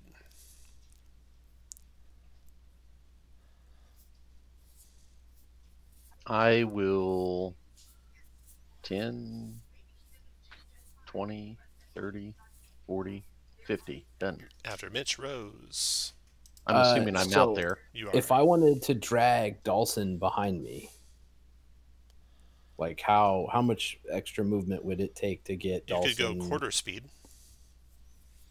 Which would be like One. four a square. Is that? Yeah, 4 square. Okay. So let me just count it. That'd be 8. I'm sorry, 8. That'd be 12. And Dawson wouldn't quite be out. But you would. Hold on. So let me just think. So that would be 20, right? Mm-hmm. And if I dash, I get 30. And if I action surge, dash. Oh, if that you would action be- surge, you could drag him out. Yeah, I'll do that. Okay. I was trying to do the math. You But yeah. drag him out. Excellent. Thank you. Dawson And gets Josh out. dies. Dawson, anything you want to do before Pruin goes flinging down the mountain? Actually, you don't get a chance to go yet before the avalanche goes Yeah. in. I Okay, so think. you go tumbling down the mountain further. You take another 1 point of damage, Pruin. Strength save 15 to have that. And then it's your turn, Pruin. Or it's your turn, Dawson. Pruin's way down. He's 300 feet away from you guys now. Shit. So I imagine you can't really do anything, Dawson, right? There's nothing I can do except wave. Okay. Bruin, come back. Pruin, can you get out? 1, 2, 3, 4, 5, 6. You can get out. You want to crawl out of that? Yeah, I'll crawl out of it. All right. Okay, so the avalanche goes barreling down the mountain another couple of 100 feet as it hits the bottom of the mountain. You got some climbing to do to get back up, Pruin, but eventually you guys are reconnected. And I'm going to grab you all and move you back. Well, that kind of sucked, y'all.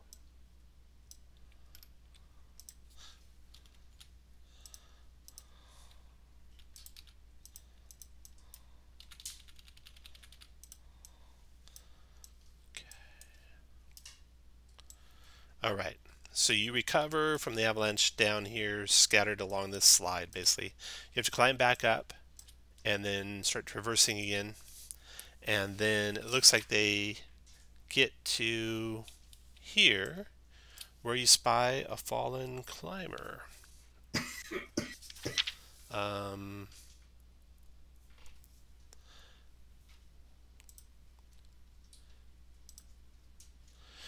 You reach a steep, snow-covered incline dotted with jagged rocks. Lying face down in the snow, barely conscious, is a humanoid in blood-stained, cold-weather clothing. I check him to see if he's alive. He is. He's got 1 level of exhaustion, 6 hit points left. A rugged, bearded man in his prime. He's shivering and cold, but he looks up at you with bleary eyes, and he says,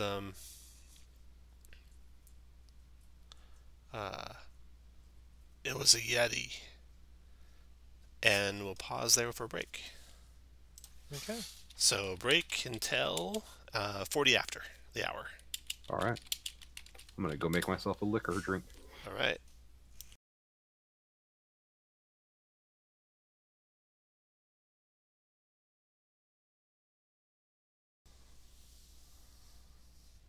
You all found this fallen climber. Rugged, bearded, fits the description of Garrett Velrin. He says, a Yeti, it surprised us. My companions higher up the mountain, he points up the rugged-looking climb that is ahead of you guys. We got to get up there. We got to save him. I lured the Yeti away, and it wounded me, and I fell down a steep slope, and it left. But I need to get back to the others before it's too late for him. I'm sure they're alive up there. We just got to get back and find them.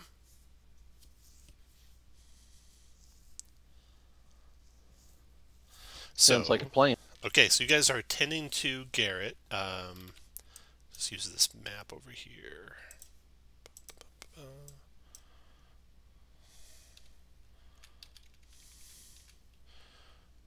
We'll use this for Garrett. He's got 6 hit points remaining. He's got 1 level of exhaustion.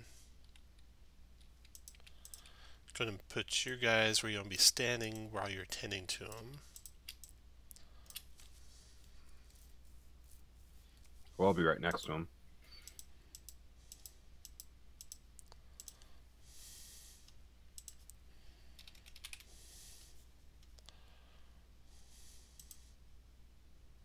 Everyone, sorry about that. No problem. You guys are tending to Garrett, who is the man that you found in the snow. Ah. And go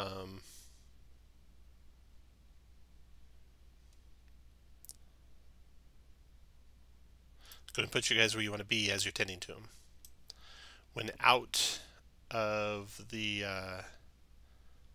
mountainside leaps upon you huge cats.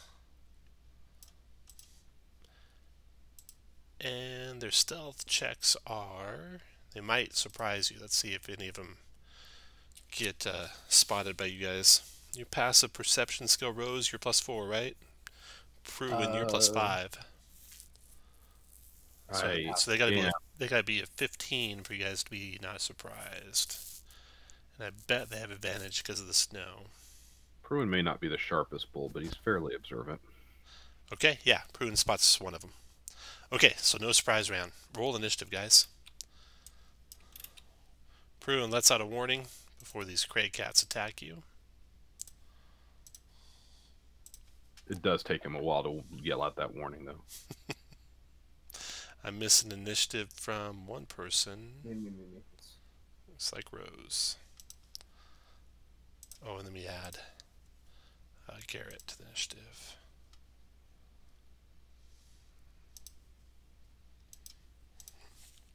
Okay, the first Craig cat to the north. Pounces. Moves 20 feet straight line. Creature can hit with a claw on the same turn. So it comes up and pounces on Mitch with a claw attack. Mitch, it doesn't get through Mitch's heavy armor, and it's done. Dawson, your turn.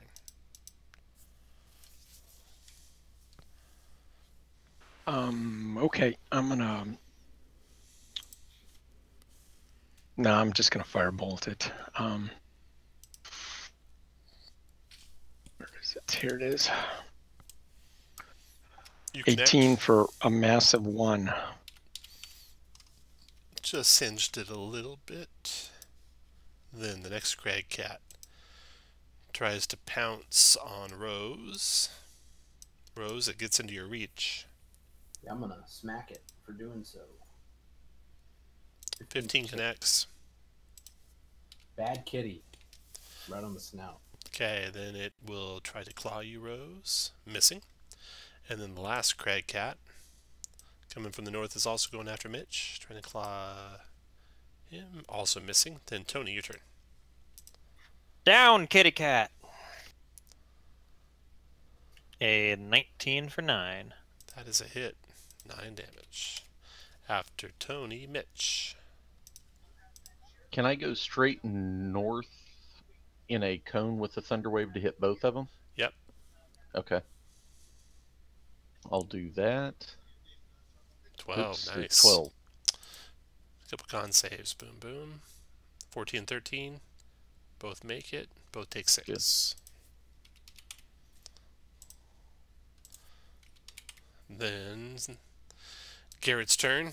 He limbers up his bow, looks at all the wounded ones, shoots the one over Rose's shoulder with his longbow. Hit it for 5 and hit it for 6. 11. Then Rose, your turn. Rose going to step to here. There's one northwest of Mitch. Try to hit that one. 14. 14 hit. And put the unwavering mark on it. 8 points of damage. Got it. Ooh. And then the one to the northeast of Mitch with the butt. Ooh, 8 points probably. 8 misses. Pruin. I'll Sacred Flame the one to the east of Torgan. Tony. Dex That's check. the one. Well, Sacred Flame to the rescue. Rounds over. Craycat's turn. Okay, we got the one that's marked. Going to be attacking Mitch with disadvantage. That's a miss. And then Dawson, your turn. Okay, let's move up and try a Thunder Wave on the 2 there. Got it. 9 points damage, 2 con saves. Boom, boom. One to the left failed and took 9 points damage and is pushed back 10 feet. That was my hope. And then the one to the east took only 4 points damage. Got it. Backed up. Craycats. The one that was attacking Rose is biting at Rose. 20 Rose for 13 piercing. Jesus. Shit. Does the fighting style? It does. Tony protects you, Rose.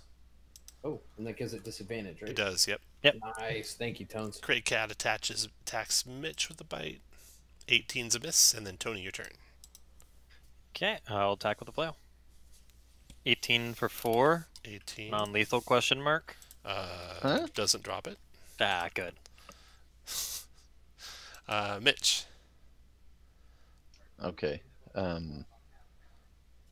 That's some bullshit. So I will.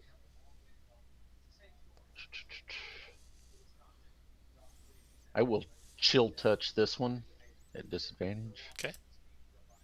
14 connects. For a strong 3. 3, okay. Then Garrett, Don't try hurt and it. finish it I with his will longbow. Don't hurt it. Garrett Killing kills those it. fuckers. Then he turns his longbow to the northern one with his shot. Misses it. Rose, your turn. Let's see. Rose will step here. One to the northeast. And mark it. Northeast. That's 12 damage. Got it. We'll step. And it is marked. Let's see. She'll step here. Do the one to the north. The butt. Mark it as well. And then let's see. She will step 2. All right. Pruin, your turn. I will Sacred Flame the one to the northeast that is the most injured. You got him. I'll be damned. Oh, shit. He's got advantage on spells that targets only him. So you didn't get him. Motherfucker. No. We knew that had to be wrong. Yeah, because there's no way I could hit with it. I think it's just the deck saves that most. I don't know. It never works for anyone in tier 1. Okay, after Pruin, that runs over Craycat's turn. This one leaps and bounds into the snow and over the clefts of the rocks out of sight. Oh no. Dawson, your turn. Go, it's fine. They're just All right, I'll firebolt the survivor. hungry. Boom. 18 for 9. There we go. That burns him good. Okay, and then the Craycat's turn. He's going to try and leap and bound through the snow. Mitch, you want to try and stop him? Mm-hmm. Go, Mitch. With It's just a hungry cat. You finish him. 2 Craycats down, 1 got away. Garrett, wow, you guys are skilled fighters. I think we can take that Yeti if you'll follow me up the mountain. Absolutely. Not dexterous. All right. Yeti are afraid of fire, I know that. So if you have any fire spells, they should help. Sacred Flame. It has fire in the name, so it must be a fire spell. Yeah. Only the best druids cast Sacred Flame. That's true. Yeah, it's Maybe called that's my it's problem. called My for wife Duke can't Flame. hit with it. Okay. Casting the wrong flame spell. The perilous climb ahead. So at this point, you're going to have to zigzag your way up the mountain, clinging to narrow ledges and scaling icy cliffs. To pass all these obstacles, you're going to have to make 3 successful DC-10 athletic group checks. And if a group check fails, you waste an hour making no progress, and each PC who failed the check will gain a level of exhaustion. Okay. If you purchase climbing gear from before, you'll have advantage on this check. Yes, I I did. did. We all did. I think. Whoever has climbing gear has advantage. So we'll start with Dawson. DC 10 athletics, Dawson. Oh, good. Special. That's my forte. Look at that. Dawson needs a I little get help. advantage. Rose, DC 10 athletics. Rose is no problem. I'm not counting him. Pruin, DC 10 athletics. Sorry. Still have not used to my name yet. Got it, Druid. There we go. I'll just call you Druid from now on. I have advantage, so I'm made it. All right, Tony. I'll probably answer easier to Druid than I will to Bruin. Oh! Oh no! Did you have Wait, climbing gear? Yeah. Oh yes. You did? Okay. First Also, group, my never mind. first group check succeeded. Second group check. Everyone going to roll at the same time. Easy. So Mitch made it. Tony made it. Nope. Pruin failed. No, Pruin, you made it. Oh, I did? Oh, Yep. sweet. That's a success. Next group check. Third and last. Why are you typing in the sign of the devil?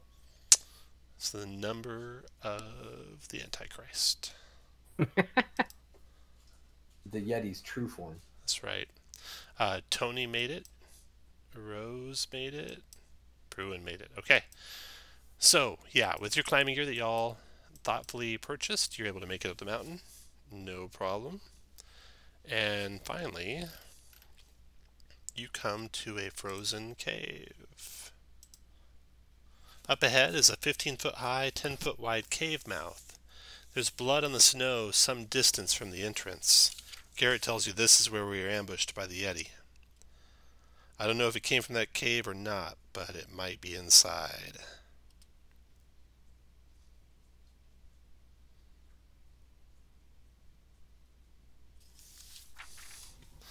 So, do you guys want to try and go into the cave?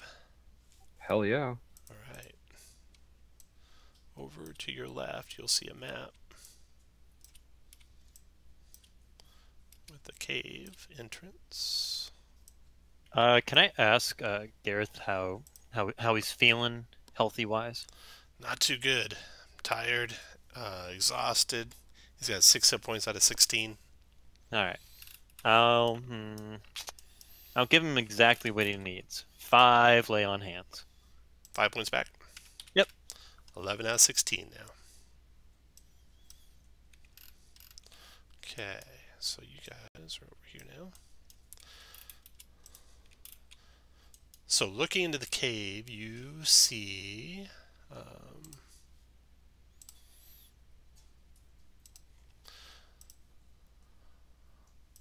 this first chamber here. Whoa.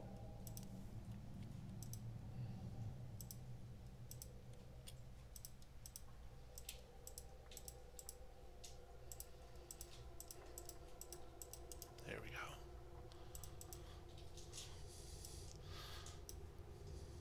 Okay, Tony and crew, looking inside.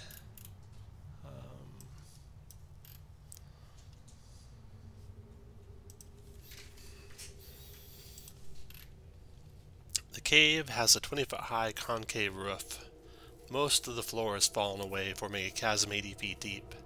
All that's left of the floor is a rocky ledge connected to a natural stone bridge. A 1 foot. I'm sorry. I can't see Rose's health if Rose wants to fix that. Me neither. Just so that I know. That's weird. It's like below. Like there's no health bar. Huh. It's because she has no hit points. Yeah, I think she fucked it up. Now she has 1, but I don't think that's right. How many hit points do you have, Shane?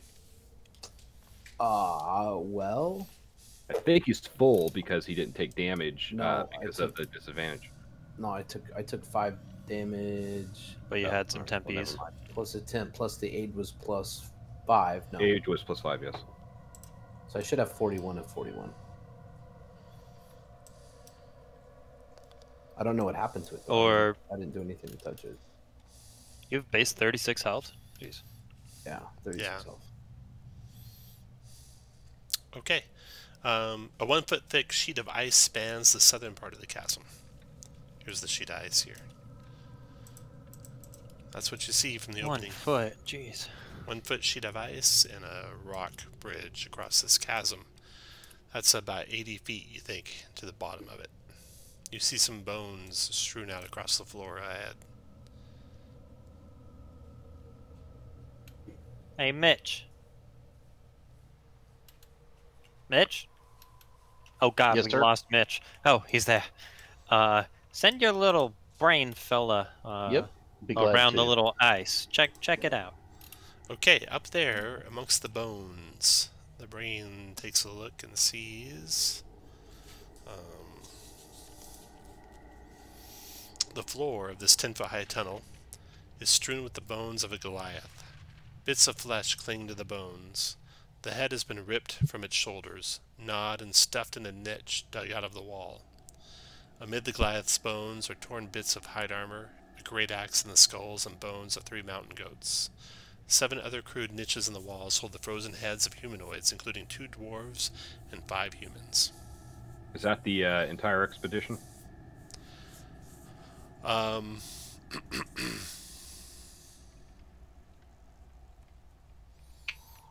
There is... Seems like we're missing a tiefling and a halfling. You are. You are missing a tiefling and a halfling. And you can only assume that's the Goliath's head. Does it look at least a week decayed or picked apart? It is fairly fresh, yeah.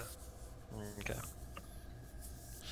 From there, your brain can hear some muffled cries of stop it, leave me alone, stop it, leave me alone, and giggling and cackling noises, not unlike a primate's, coming from the room ahead, around the corner. Alright, let's go fuck some shit up. Okay. Going Gently. on in. Okay, move on in with your lead person, basically right at the edge of what you can see. Liquor makes me like Kirk. Let's do this shit.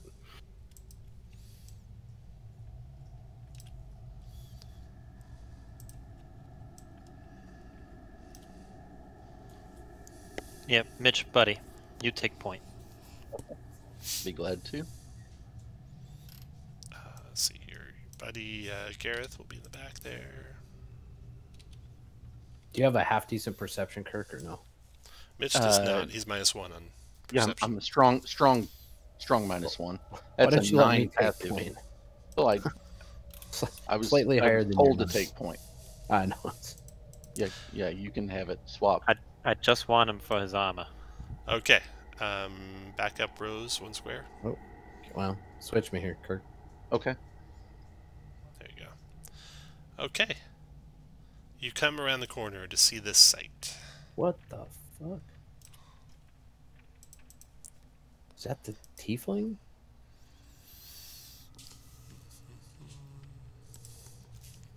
This cave has an uneven ceiling that ranges in height from 10 to 20 feet. The shattered remains of a dog sled is against one wall. Wells' expedition is printed on the sled. There's a yeti in the back corner on its haunches, watching a couple of yeti tykes playing with a halfling. The halfling is curled up and crying and begging to be left alone.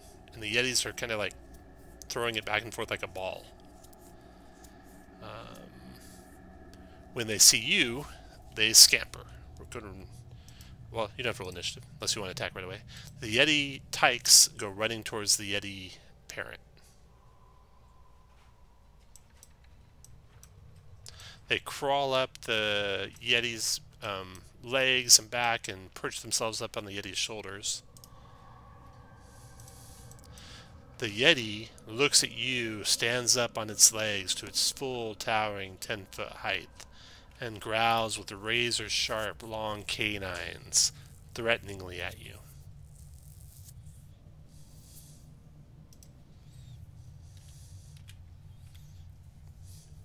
Why don't we just pull the halfling out and just kind of back away, back away, back away? No, fuck that noise. Let's kill it. No, look, it has 2 babies. Don't be an asshole. Yeah, those babies grew up to kill humans. You grow up to kill yetis. Yep. By that logic, we should kill you. Okay, get on it. We can fight it out. Mitch isn't as good at dodging as most things are. Sacred Flame will work. I've just been It's your choosing the wrong chance. target. If one of y'all want to go up there and animal, I mean, shit, I got animal handling. I can try to talk it down, but Me too. it's going to keep assaulting the. Well, I say we just try to pull the halfling out and back out and see what it does. All right, shit, I'll do that. All right, I'll I got left step dog. up and Okay, whoever wants to go get the halfling, step on up. yeah. Everyone else- Fortunately, we don't everyone have else- someone who speaks Yeti. Everyone else stand where you want to be when that happens. I speak giant. Maybe it speaks giant. The Yeti growls and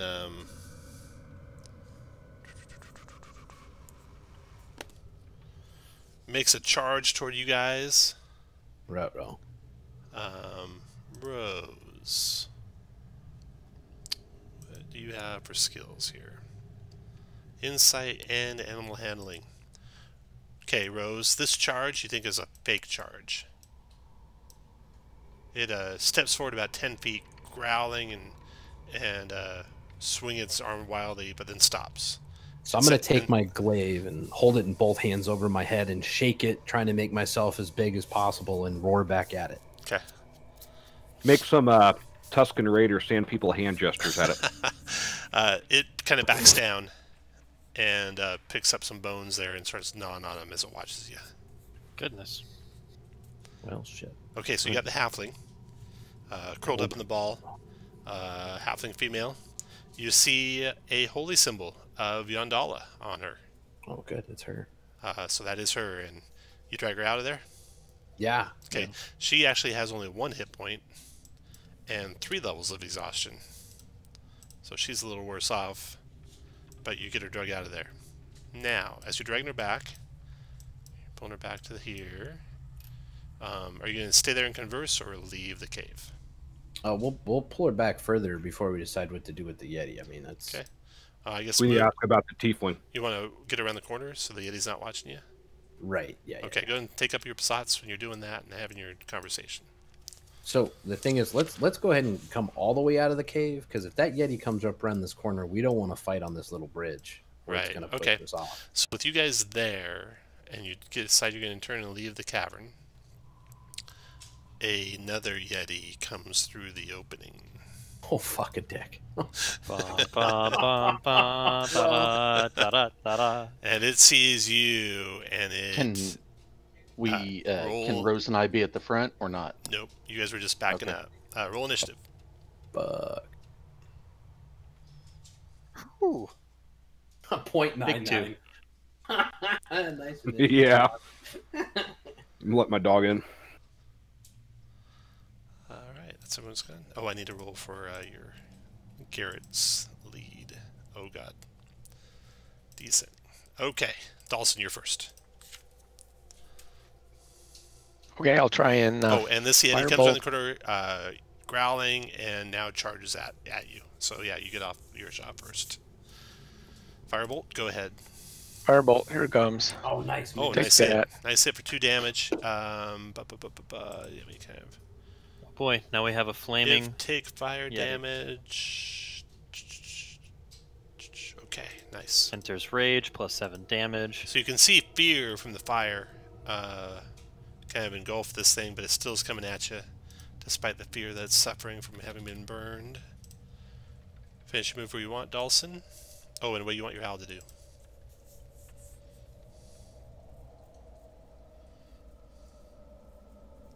What do you want your owl to do, David? Fly over there. Okay. Yeti's turn. It comes Can you pull back behind Mitch? Stomp it into there.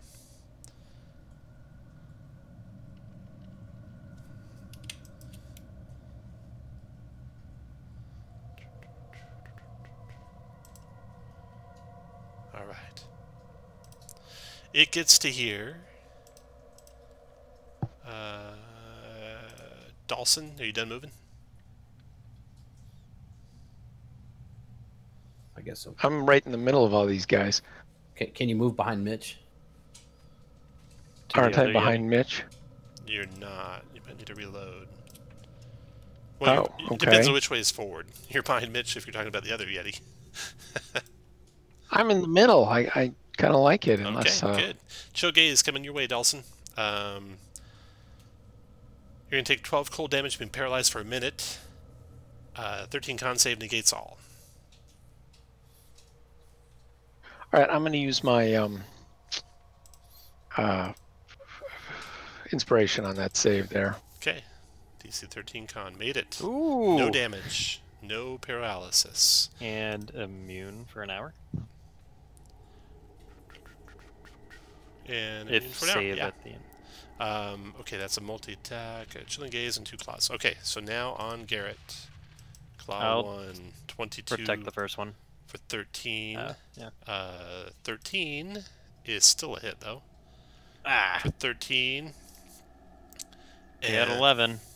He knocks Garrett unconscious and to the ground. And then he stomps over Garrett's body. Actually, I knocked Garrett down to unconscious here. So Garrett is at 0. And prone. Okay, then he steps over Garrett's body. And then he's going to go ahead and go after When him. he does that, I'm going to hit him.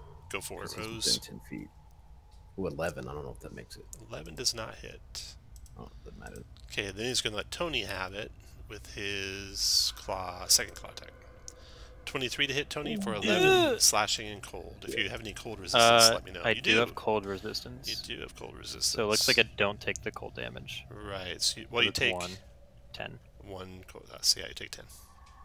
Okay, so it's done. Mitch, your turn. You guys are in my fucking way. I will firebolt him. Nice. Keep hitting him with fire. Maybe we'll scare him off. 22 for a strong 4. 22 for 4. Still, I got the fire mark on him. That's good. He took 4 more And fire. I will get have my brain give Rose inspiration or advantage. Rose, your turn. So with the big side, ooh, at 23. And I'll put the unwavering mark on it for 11 damage. That's 11. Yeah. After Rose, I'll give him the butt for 10, which probably misses. 10 does miss. The scout's turn. Garrett's turn. Here's his death save. 1 failure. And then Tony, your turn. Alright, I'm gonna hit the Yeti. 14 for That 9. is a hit for 9. Okay. And then I'm gonna hold my reaction and not protection. No protection coming. Okay. It has. I'm going to disengage, and then I'm going to use a bonus action to cast Healing Word on our downed scout. I mean, you need to go somewhere other than that. Is it not a halfling? Why? I Or can't that. move here in here. There's a person standing where you moved to. It's a halfling. Same space. Oh, there's nobody in that space on my thing, so I must be. Might oh, need to- there. Yeah, you might need to reload or something. I You don't can anymore. get somewhere though. Yeah, you can come. Right Well, yeah, over here. I'll move up to here. Yeah. Yeah. And then Healing Word bonus action.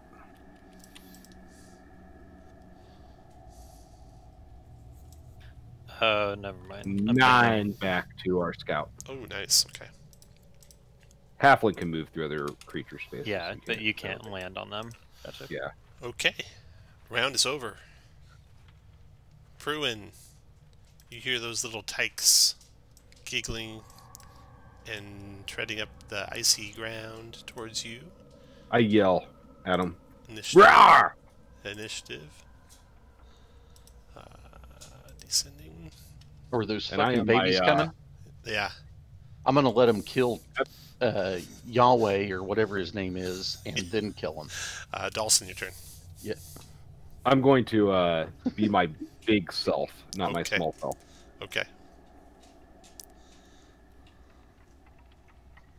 I'll fire both the one to the south. 13. I don't like that chance. 13 is a hit, actually. 2 fire. All right. 2 fire. Okay, after Dawson, Yeti's turn. He turns his icy stare at Rose. 15 cold damage Rose. 13 con save negates. I'll rebuke that too. It's not an attack. So... Save it. Oh, you made it. I read it as damage with an attack. Never mind. Carry on. Yeti did that. Second multi-attack is now Claw on Tony. No, I think for my unwavering to work, I have to be within 5 feet, right? Yeah. Okay. So it doesn't have disadvantage. No disadvantage. 15 to hit Tony. Miss. And then second claw attack on Tony. 23 for 13. Take. Because Okay, and I'll take 10. Oh, right. Yeah. Take the cold off. Or 2 of the cold off. 3 of the cold off. All of the gold off.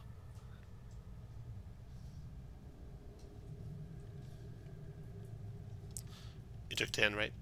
Yep. Okay. That was 19 to Yeti's 9. turn. And Mitch, your turn. get in there and hit him. I mean, Oh, you don't. Okay. no, I mean, if I'm 5 feet within him, everyone else has disadvantage. But I mean, he'll just hit me. So I mean, you being able to hit's worth it. Get up there. Well, I don't have. I gotta hit him first, then move up there. Okay. Oh, hit him with the Oh. fire. Shit. Firebolt 12 actually hit. 1 fire. And go up And to there. then on up there, after you come the Tykes. So we found the AC. Here we go, the Tykes. What are these guys going to do here? Nice. Okay. So this little Tyke comes running up and says something Yeti. You don't know what it was. And the big Yeti gives some Is sort it of... in Yeti or is it? Because I speak with animals. It's Yeti. The big Yeti gives some sort of command back to the Tyke. I smacked it as soon as it got up there. The Tyke... Yeah, fuck it up. Oh, go ahead, Rose. Yeah, I 16 for 18. Or for 8. 16 is a hit for 8 damage. Oh, it whimpers and cowers. I hold out my arms to comfort The it. big Yeti is super mad now. Looks like he's going to rip Rose apart. Oh, hey little Tom, Yeti... my brain gave this guy Rose advantage on that guy again. Okay. Which she just used, right? Oh, no, she attacked the no, Yeti. Tyke. Okay, the Tyke claws Pruin in its rage. Does 7 slashing cold damage to you, Pruin. Well, little fucker. As you reach out to grab it, instead it rips at your arms, claws down the whole length of one of your arms, and then tries to run away, provoking from No, my Pruin. reaction is... Hit it. Oh well, I'm gonna fucking smack that Okay, motherfucker go with for my... it.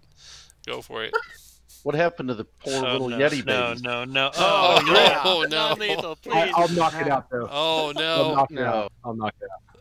I'll knock it out. You knock it out. Okay, so you club it like a baby harp seal. It comes, Yes, I did. it comes sliding down the icy steps, and you can hear the mother Yeti roar in anger. Tom, I coulda think killed in it. The rules you can't non-lethally crit. Crit kills it. Yeah, you can. I'm being sarcastic. Okay. He's reading out of Chris's coloring. Okay, the other Yeti Tyke steps running up, claws at Pruin, misses you, runs back. Yep. Let's see, he went 1, 2, 3, 4. That's it for him. And then the Tykes are done. Rose, your turn. All right, big Poppy over there. Now you got both Yeti enraged at you. It's okay. 20 That's a for hit. 13, and I'll mark it. 13, nice. And marked. Okay. So here's a question on this unwavering ability, right? So it says If it's within 5 feet, it has disadvantage. And then it says, if it's marked and the creature deals damage to anyone else other than me, I can make a special melee attack on my next turn with the bonus. Is that only if I'm within 5 feet, or are those separate things? No, that'd be separate. Okay. Yeah. So I'll do the special melee attack. So it's not the butt. I think that allows me to make a real attack and add +1 damage. But It's a bonus attack, so you have to do it on your Right. turn, like you can do right now. Right. So I will do that now. So at 23 and add the 1 damage for 7. Got it. Okay. All done? Well, yeah, I'm actually fine. I can protect Pruin just fine up here. All right. Yeah. Garrett, afraid for his life, is going to try and crawl out of there. 1, 2, 3, 4, 5 to there. Oh, shit. The Yeti's going to smack him with his claws as he's going. Ooh. Missing. So he makes it. Missed him by 1. I was brave. He crawls to there. That actually was a single move to crawl that far, so then he'll stand up. And he is done. Can you shoot it? No, he wouldn't have any movement. That's a dash to stand. Oh, a dash. So he's done. Tony, your turn. Okay. So for a bonus action, I will cast Sanctuary on myself. I don't have a thing for that. But Okay. it's there, and as a action, I'll dump 10 more points of Lay on Hands onto myself. After Tony. Pruin.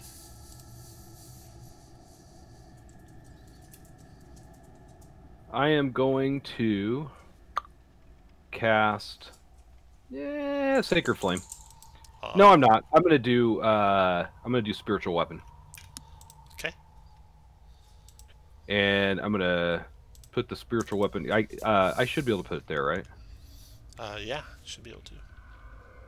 And then I can attack with the same round, right? Mm-hmm. Yep. So 15 for 9. That's a hit. And then I could still do a cantrip as an action, correct? Correct. So we'll do Sacred Flame on that same Yeti. Same guy. Deck save. Got him. Oh! Damage. Everything's burning up Pruin. 6. -6. Okay. Round is over. Mother Yeti joins the battle. Did she pick up the passed out Yeti and use it as a club? No, but she picks up the Wells Expedition bobsled and comes charging towards Pruin. 1, 2, 3, 4, 5. She gets to. I'm here, bit. Oh, yep. Mm-hmm. She charges up to there. Go ahead, Rose. 14 for 4. 14's a hit. 4 damage. I will go ahead and mark her. Not the... Marked as well. Okay, then she will multi-attack. She'll gaze at Pruin. Oh. 14 cold damage, Pruin. 13 con save negates all. You want to make this? You really do. I'm going to use my inspiration on this Okay. one. It's probably a good time. Good choice. Oh, Boom! good. Yeah! Really good choice. Then Pruin she, knows then when she- to use inspiration. then she claws you. No shit. Wow. Miss, and then claws you, and miss. Wow. Pruin stands in the raging Yeti's face. Dawson. Okay, Caesar? let's firebolt the one to the south. Let's say that misses. No good.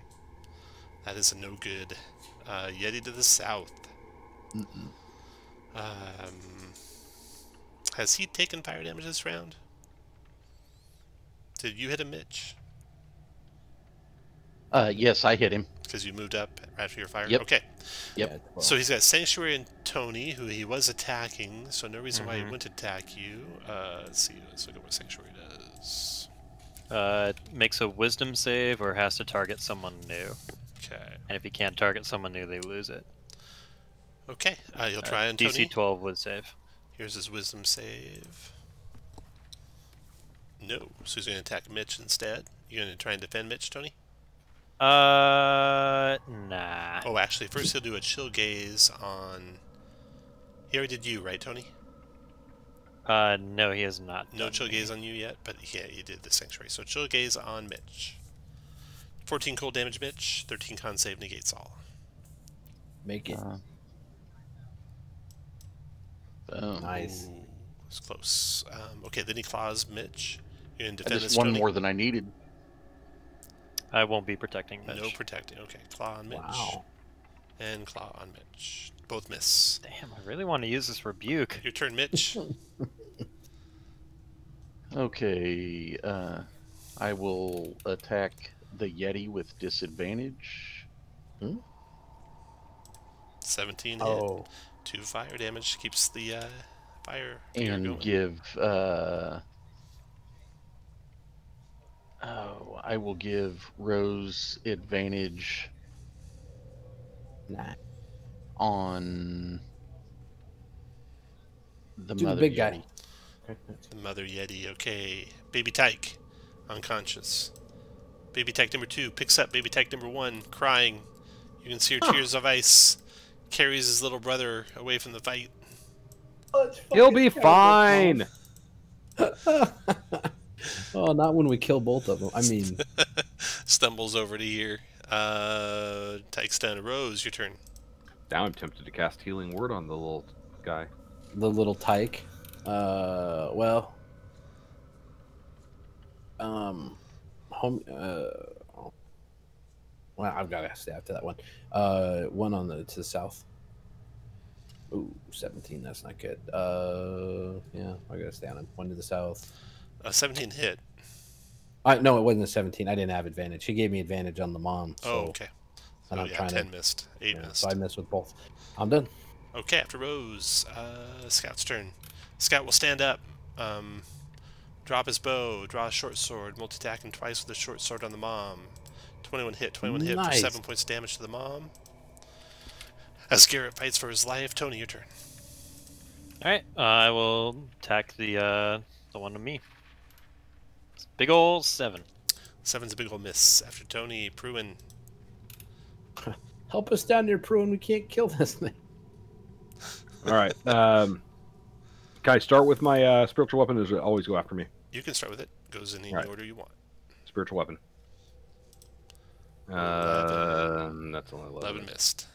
Yeah. All right. Now I'm going to. How's everybody doing on health? I'm going to Sacred Flame the one down here. The one at the south. Dex save. Got him. 6. 6 more radiant. And that is Sacred Flame. Mm-hmm. The one to the With that- north. Okay, it does its gaze on Garrett. She'll gaze on Garrett. It's No. only 7 cold, Oh. 13 con save for Garrett. He has 1 level exhaustion. I think saves are still full. Made it either way. 7 cold is negated. Nice. And then it claws Pruin. Not nice. 17 Pruin for 12. Oh, That misses. And then 23 for 10 slashing cold. I ain't good. So I'll you're gonna rebuke the rebuke 10 that. damage. deal radiant damage equal to the damage just dealt. 12 wisdom save halves it. Failed its wisdom save, so it took Nice. 10 radiant, right? Yep. Nice. Yeti's done. Dawson, your turn.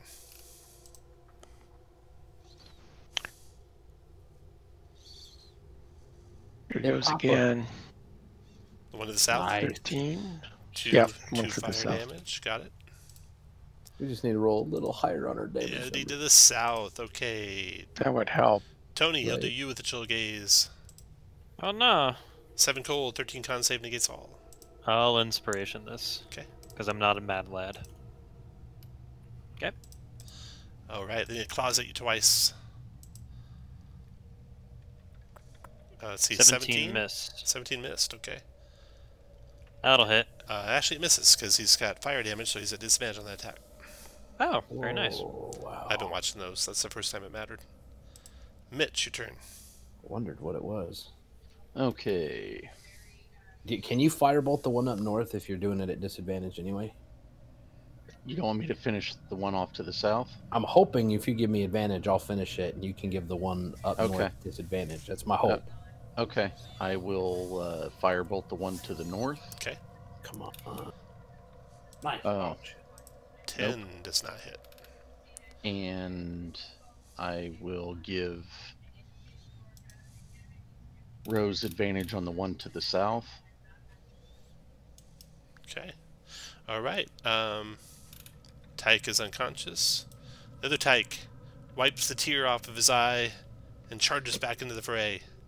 1, 2, Don't do 3, that. 4.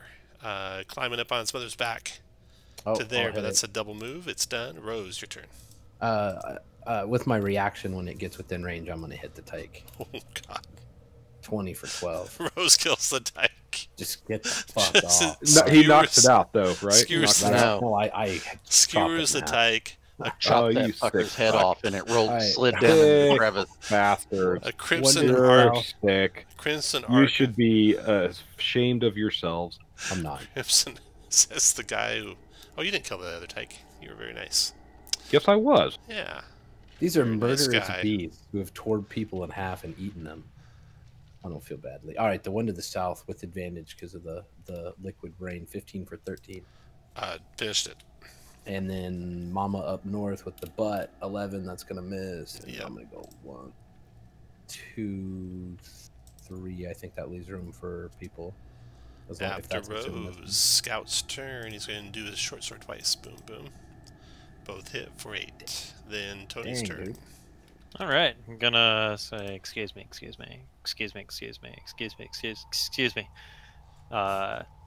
2, 3, 4, 5. Get there and flail. 11. Miss. Tony's done. Pruin. Call that it. Well, I can only move this 20 feet, so 5, 10, 15, 20 up to there. And I'm going to disengage. 1, 2, 4. To there. After Pruin rounds over Yeti's turn.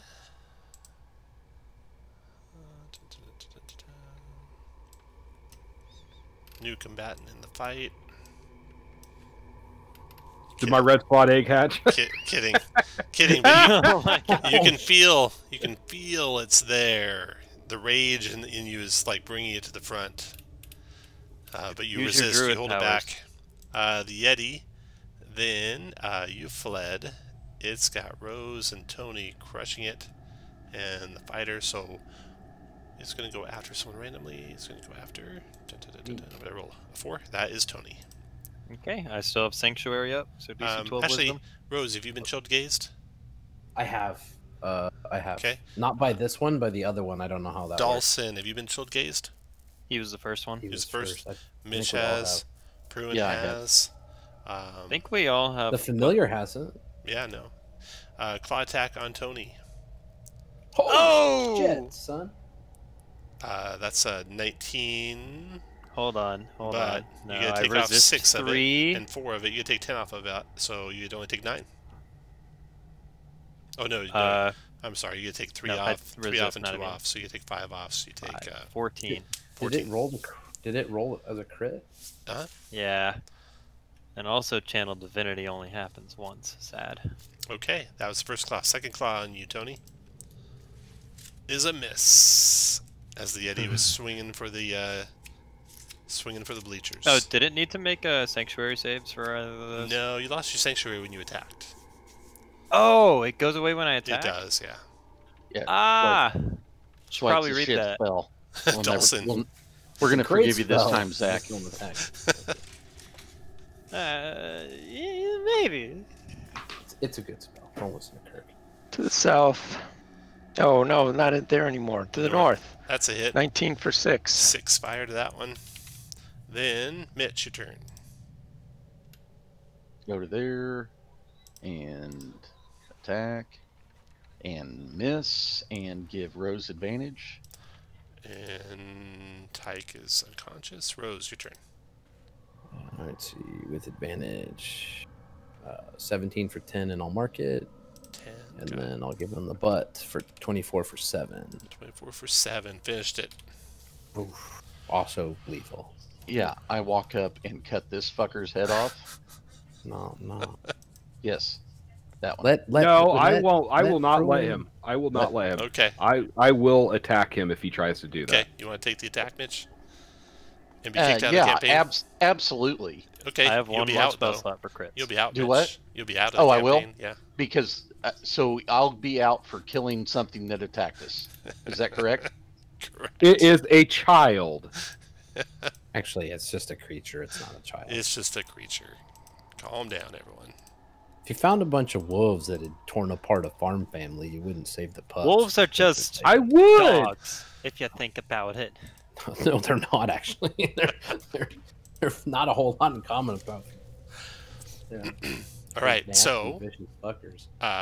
you guys find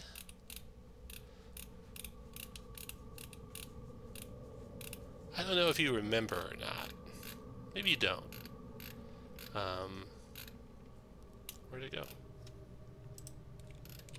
Pruin, are you going to make that a pet of yours? No.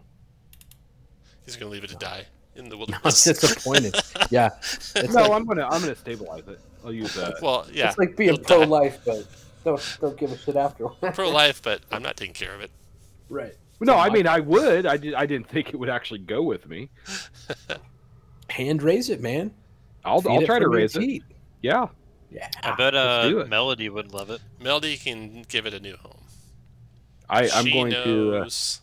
She knows a happy family of Yeti that can relocate it and retrain it. I'm going to stabilize it and then take it with me. I had it all bundle figured up. out that if she was playing, what was going to happen. The mother Yeti was going to be like imprisoned by the father Yeti, who wasn't really the original father. Oh no. Wow. Oh, and so the That would mother that you guys killed there was just protecting one of the young that was hers, and the other young that was she was being forced to raise was the evil Yeti's young. But since you killed her own young, she came after you, and then you killed her. It's a good thing Melody didn't see any of that. That was the Yeti that raised her. Melody, listen, we found this random Yeti in a cave. It's sick. Oh God, that's We so found bad. him in a well. It's got wet fur. It smells like a dirty stripper in Columbus. Okay. Treasure. So, on the Yeti,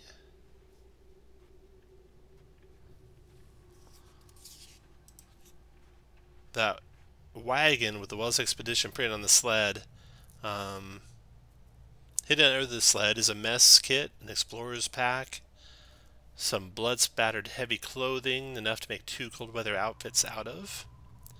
You have rescued Perilu Fishfinger, the halfling acolyte of Yondala. She is at 1 hit point, has exhaustion 3, and was just hunkering in the corner during the whole fight. Fishfinger, yeah. Don't elaborate. Oh yeah. Does she know where the tiefling is? Let's see. What'd she tell you?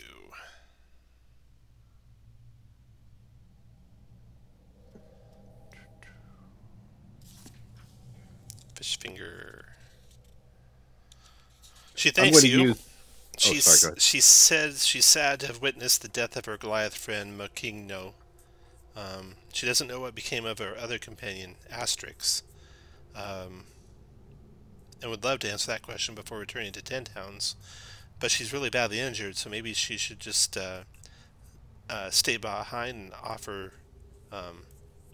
you know, whatever help she can. But she's not much good at a fight, she says.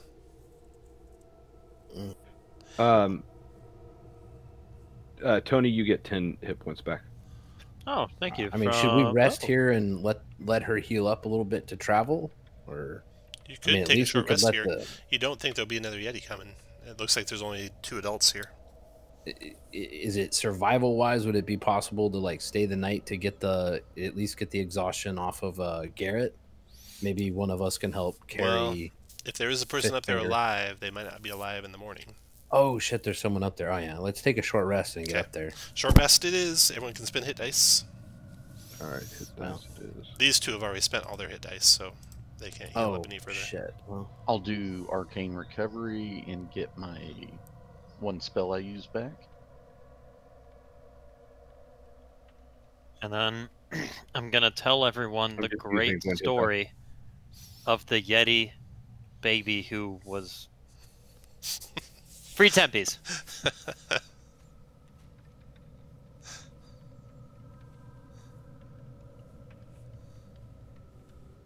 Everyone gets 5 temps. Who are you gonna do the number 6 spot on? You got 2 familiars and 2 NPCs to choose from. Let's give it to the bow guy, Gareth. Gareth, okay. Gareth's got 5 temps. He seems to be. All right, I'm gonna bundle doing up well the there. tiger. Carry him with me. Okay. In a little pampusa. All right. Further up the mountain you go then. See, this cave was... Where was this cave at? Frozen cave was right up here. And you continue on up the mountain even higher up to here. When you get up there, you come across this scene. You come to the edge of a vast and deep crevasse, and nowhere to go but down. A collapsed tent lies half buried in the snow near the precipice. Jutting out of a nearby snowbank is a pair of blue leather boots.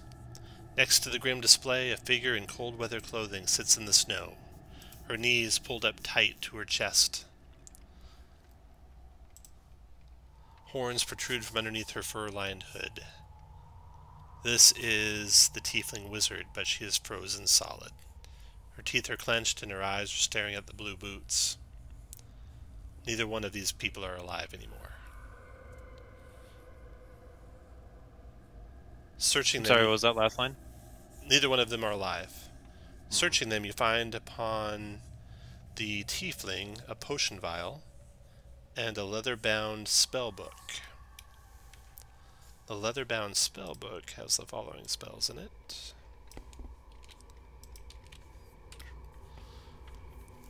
Anyone want to test the potion vial? Oh yeah, I'm a dwarf. It is a potion of invisibility. The boots, when you pull them, you pull the headless dwarf body from the snowbank. Do we know who that is? Let's see if you'd have any reason to know who that is. I don't think you do. You could bring it back to civilization and maybe find out. All right, let's do it.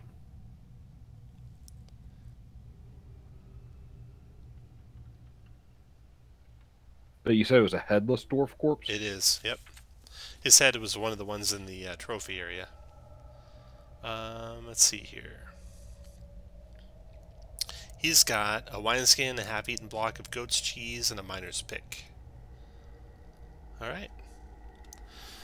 So, you found the expedition. Only one of it... Well, Garrett you found alive, and the halfling you found alive. So, all the ones you could. So, you succeeded in every way you could. You had a little altercation with the Yeti that didn't go quite the way you wanted, sadly, but don't tell Melody. And you can return back to civilization, and Melody can get that Yeti tyke somewhere safe. Yes. Okay. Back at civilization, you can take a long rest when you get to Caer-Konig, if you like. Yes. Okay. oh yeah. All right. Actually, you probably spend the night in the mountain, in the cave here. And so then on the 7th, you return back to Caer-Konig after a long rest. You deposit the survivors back there. Boy is reunited with Garrett, and it's a heartwarming reunion that you witness. Garrett thanks you profusely, says you have to come back to Targos as soon as you can. as soon as you get a chance, and they'll make sure that you're well rewarded for everything you've done for them. The tiefling you did not save; it was dead. I mean, you could take the body, but it was frozen solid, or she was frozen solid. And the dwarf corpse, any information on that? When you get back, you find out that the Frozen Fire Expeditions remembers him. He had gone up the mountain about a month ago. He was a shield dwarf explorer named Barthum Hammerhome. Just an explorer and a mountain climber. His family will be, I'm sure, happy to know what happened to him. Or not happy to know, but relieved to know. I guess not relieved. Anyway, they'll be happy that you found out what happened. Alright. So now, where do you want to go from here? We could finish up here, but you won't have done enough to gain a level. Or you can go back to the Dwarven stronghold. Oh yeah, let's go kill the dwarves. Okay. That sounds good. You'll be full extended rest. They will be a little lax on their guarding again, so you'll be able to get as far as you got before again. In fact, maybe even further if you don't try the sleep spell. Or if you do try it and it works, you might get further. Probably won't work, but that's okay. Okay, let me grab your tokens here.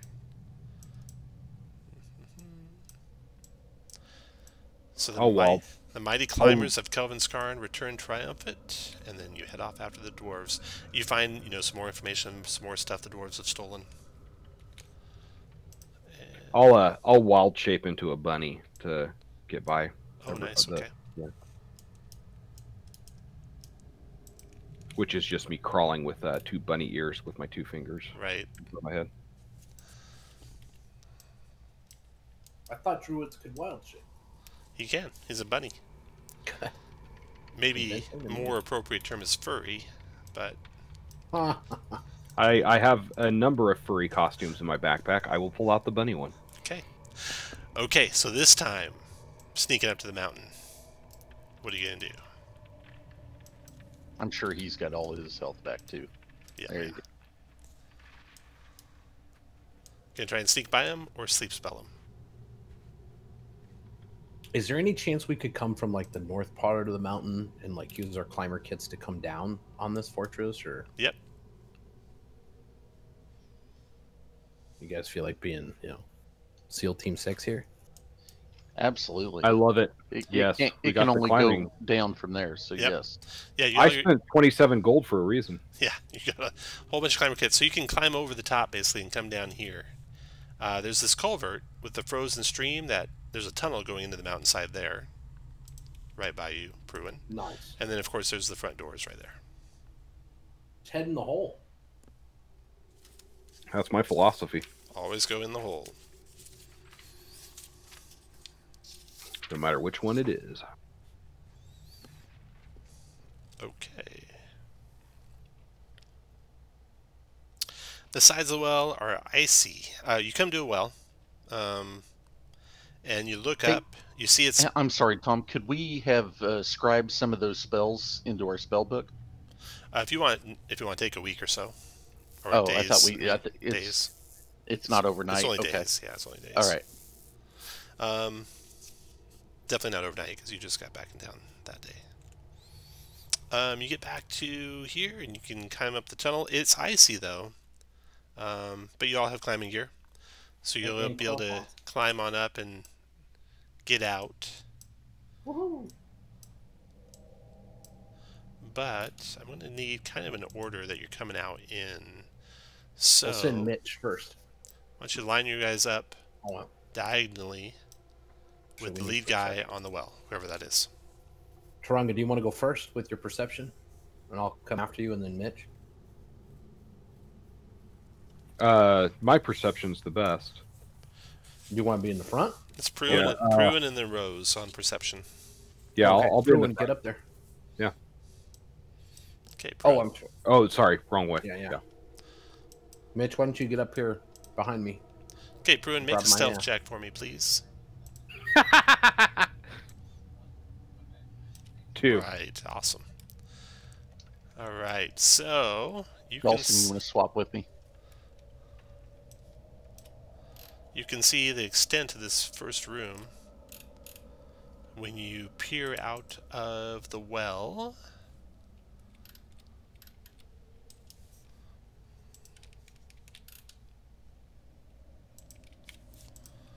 Oh, the tiefling was dead, Shane.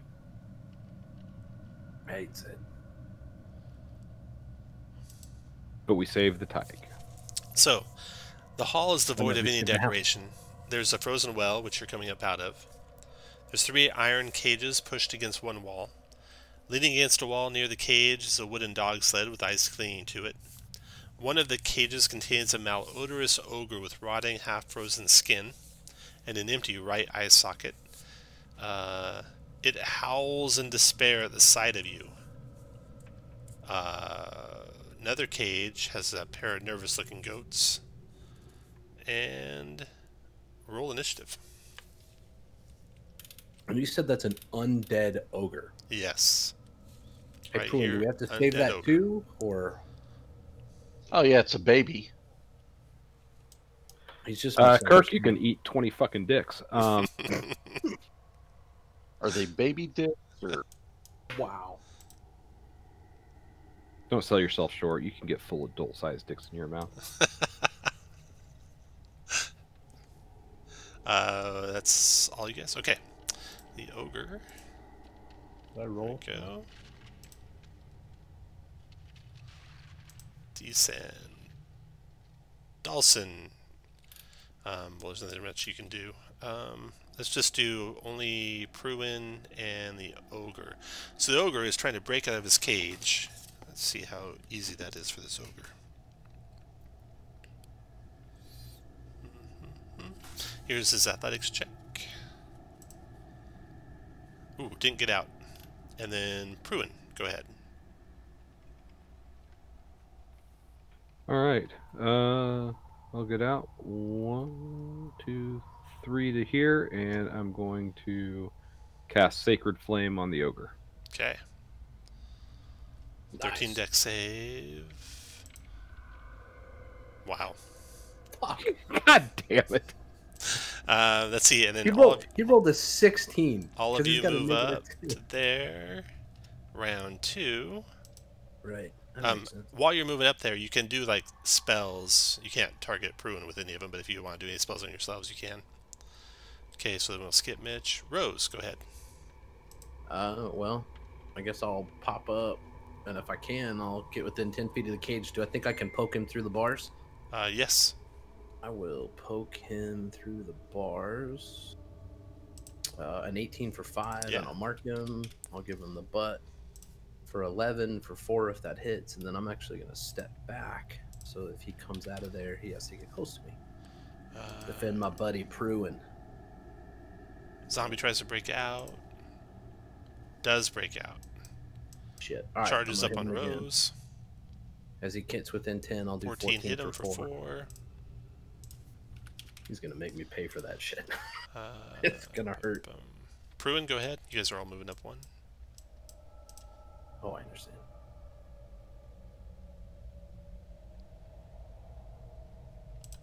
Pruin, go ahead. Big ogre. Josh. Sorry, I was texting someone. Sorry about that. Okay, I'm going to try to Sacred Flame again. Wow. What a bastard! Round 2 is So I'll over. move back. Round 3, this door opens. Fuck. Which door? The one by Pruin? The one by Pruin, but there's no one there. Haha. Oh, I'm fuck sure me. that's not an Sorry. invisible God. enemy, and it's just wind. I'm pretty sure it's a fucking Druid. Jeez. Yeah. I mean, it's not like Durger can turn invisible, can they?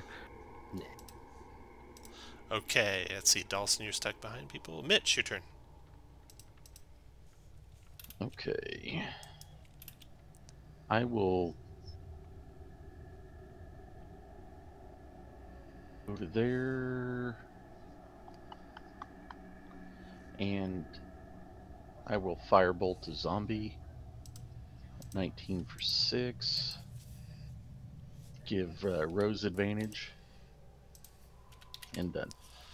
Alright, after Mitch. Rose, your turn. Well, with advantage. Ooh. A double crit for 12. 12. So Got I'll it. mark it again and then do 24 for 6. Got it. Does it look like this thing has reach? No. Well, I'll stay here. Okay, it attacks you with its Morning Star. 14's a miss. Then... Oh, that didn't hit near as hard as I thought it was going to. All right, sorry about that. I mean, it could still be 20 points of damage. But... 2, 3, 4, 5. Something in heavy armor walks right by you, Pruin. From your east to your west. 6, 7, 8, 9, 10. And by you, Something and by just you, walked Rose, by. from your east to your west. And Like, Tony, to the- you're stuck behind, guys. And Pruin, your turn. Did it go to the south or north? Did we hear where it stopped walking approximately? No, it went to your west, about 15 feet away, approximately. Okay. Sacred Flame again. Sacred Flame on the Ogre. Deck save.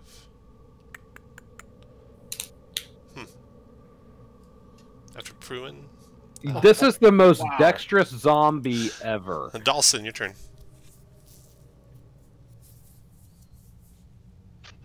Okay. Do I have a sense of where the invisible things are? Somewhere to your west, kind of close. 10 to 15 feet away. Moving away from you. Except there's folks in all the Thunderwave squares. So I will firebolt the zombie. 21's 2, and 21 if you for move, 2. you'll make room for Tony to come out this round, too. Sounds good to me. Mitch, go ahead. Tom, where did you say we heard a door open? Was it this one? Yeah, that door is standing open. But there's something over. Something. And something moved from there to this direction over here. It's moving by you now, somewhere to your, just to your north a little bit.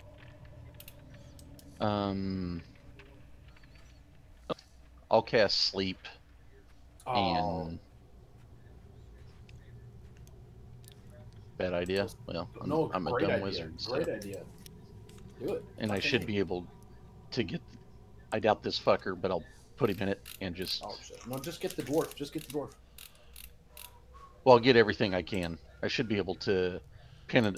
Where's the... Is it like a fireball? It is like a fireball. There you go.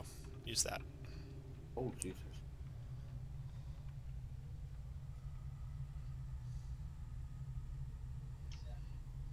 I'll do it like that. Okay, roll me some hit points.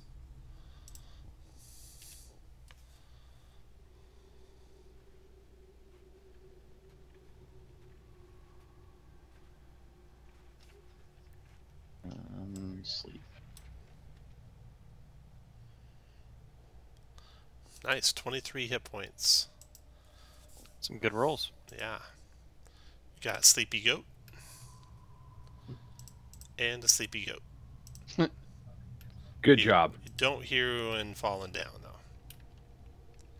So you don't think you slept anyone else.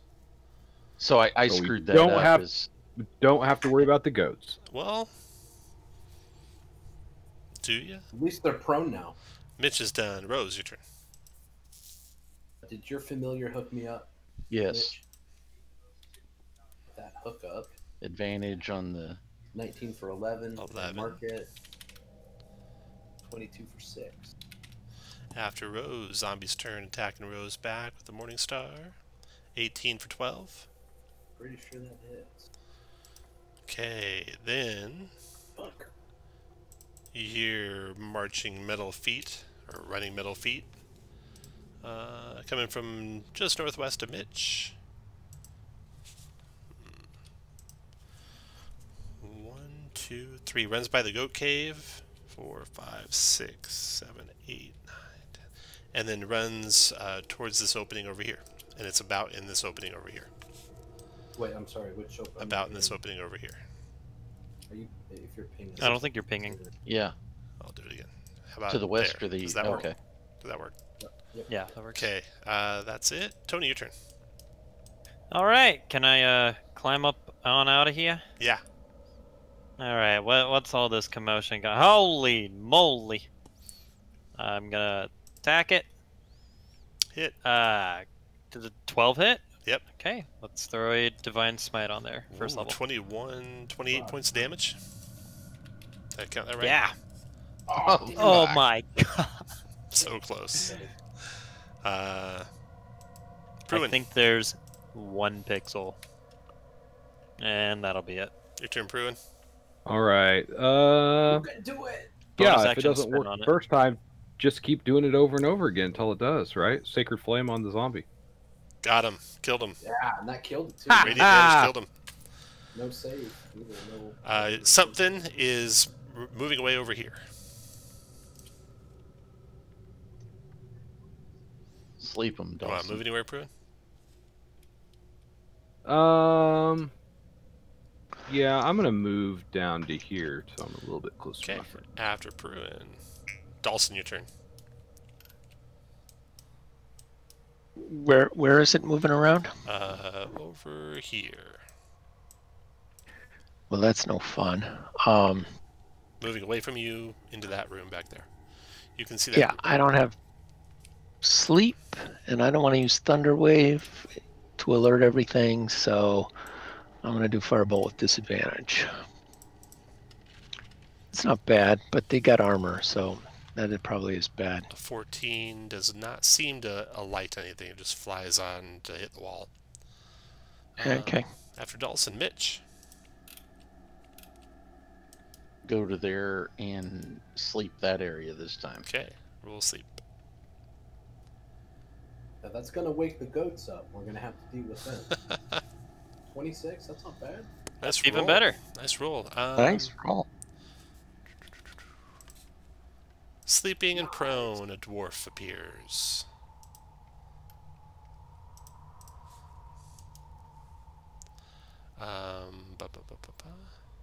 So we can come out of initiative now, unless you guys want to stay in it. No.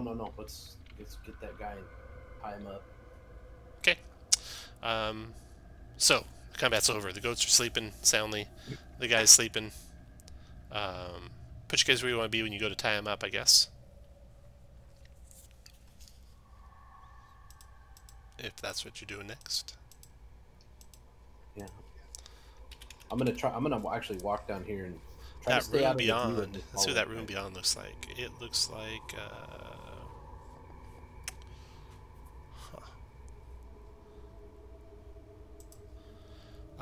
A long room divided in the middle by 2 open doorways stands empty.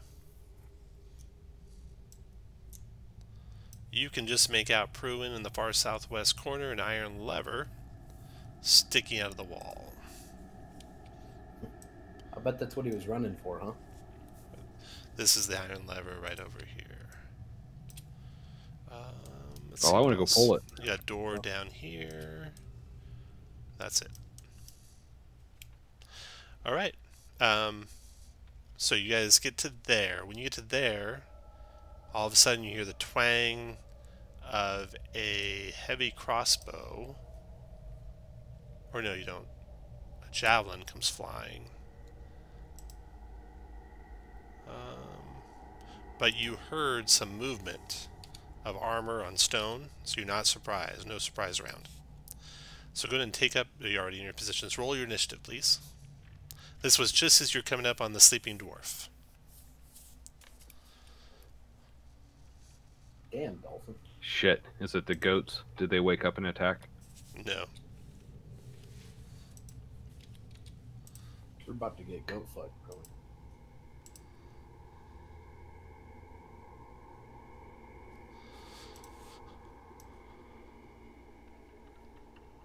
All right.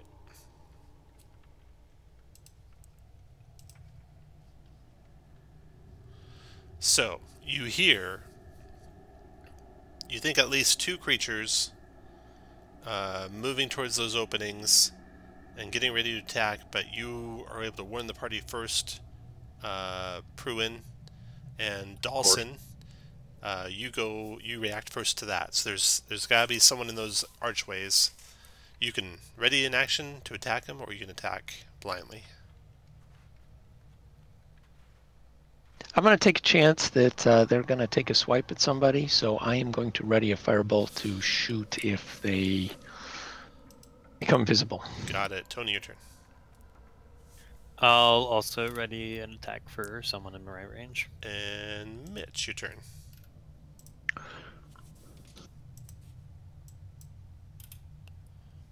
There and ready a firebolt. And okay. The first of them becomes visible Uh-oh. after throwing a javelin. So this javelin attack will be on Mitch. Actually, let's see. 1, 2, 3, 4, 5. Yeah, Mitch. With advantage, it's only a 14 though. And then ready to attacks go. Dawson misses. Mitch connects for 10 fire. Any other ready to attacks trigger? Not at that range. Nope. Okay, so after he throws his javelin, he retreats to the lever.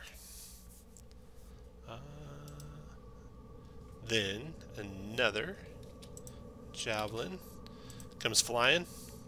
This one also on Mitch. 24 Mitch for 4 piercing. Oh, that's on me? Yep. It's, okay. Let's see. I will shield that. Miss.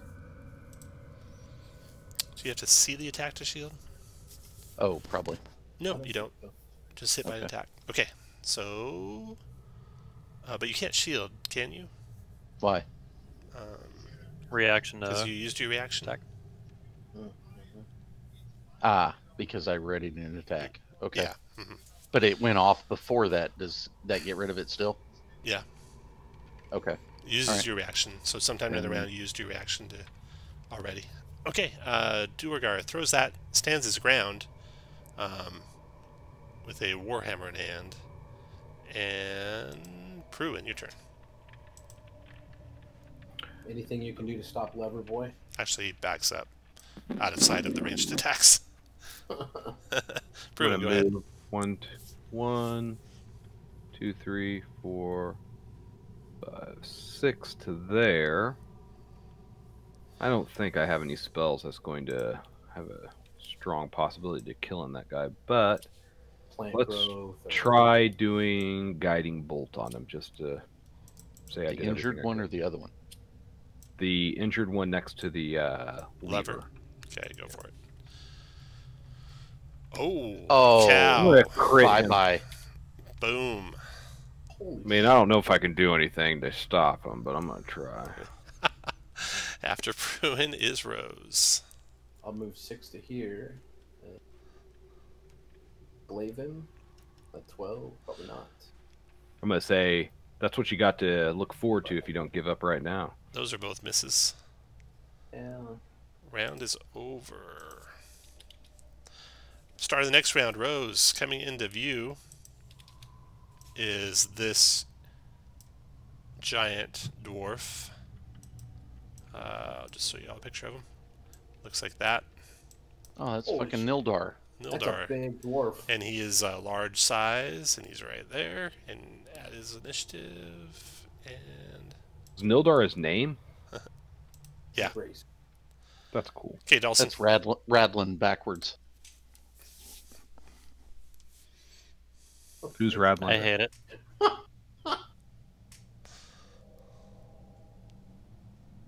Big dwarf. Really big dwarf. Move there, 6, and then firebolt our friend Nildar. 17 for 10. 17.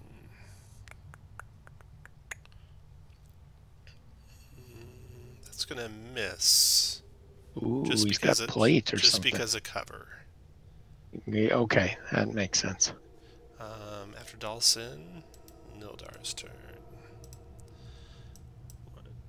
Pruin's not paying attention. He could hit him. Rose, if you got a reaction. I do. Get over there. Come get some, big boy. Fuck me. I'm gonna say a 9 will miss. It does. It does. Yeah, he comes right on up to you, Rose, and Warpick. Ooh, but you dodge it. Nildar's dead. I assume he's enlarged right now. He is enlarged right now. He's engorged. Tony, your turn. Alright, I'll move up 1, 2, 3, 4, 5, 6. And I'll let him have it. Can you go 1 to the north? 23 for 9. No, leave him in the middle, Mitch. Nice. So he can protect either one of us. Oh, well, I could get both, but okay. That'll be it. All done, Unplug Tony. that Okay, gap, Mitch, your yeah. turn. 3, 4, 5. I will Burning Hands.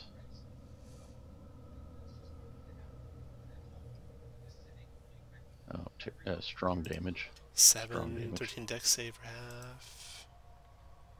Oh, advantage. Nope, not those aren't. That's not one of those 3. So he takes a strong 7. He takes 3 because it's a spell. It says, oh, illusions, charms, and paralyze. Mm-hmm. So non-spell illusions and non-spell charms, non-spell paralyze. He also gets those bonuses verse. Oh, okay. And all spells. Okay, Mitch is done. And give Rose advantage on Radlin. Okay. The Stuargar is going to move out of Rose's reach. Do you have any reactions left, Rose? Nope. I spent it. Fuck a dick. Comes to there, hurls a javelin at Rose. Don't do it. 20 to hit. Weird. 4 piercing. That's all it is. I did take it. Pruin, your turn. All right, let's just Sacred Flame the big asshole. You want to do that spiritual weapon fun stuff too? Ooh, 13 made it. Ah, shit. Bonus action. Yeah, let's go ahead and do spiritual weapon. Okay. That's only a 7 to hit though, so that's not gonna hit. Okay. He's gonna After pick us Pruin. apart with those All these attacks. bigger, so it should be easier to hit. Rose, your turn. So with advantage, 14. Fuck. All of a sudden, I'm not real. Oh, That's okay, a hit. 19, and I'll mark him. And yeah, I'll be done.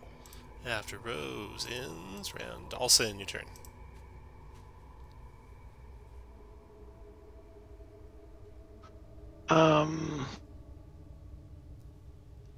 Yeah, I'll give it a firebolt, I guess. Nope, no good. Okay, Nildar is going to disengage.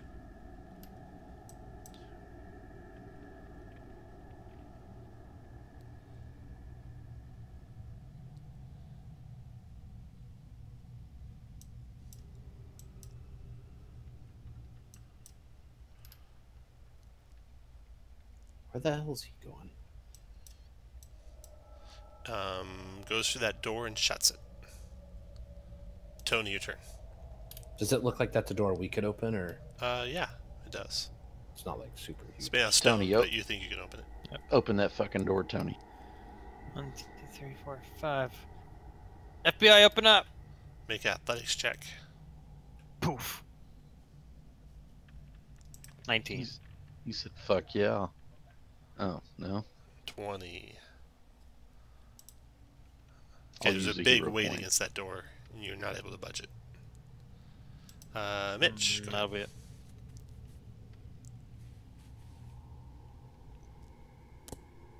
Go to there.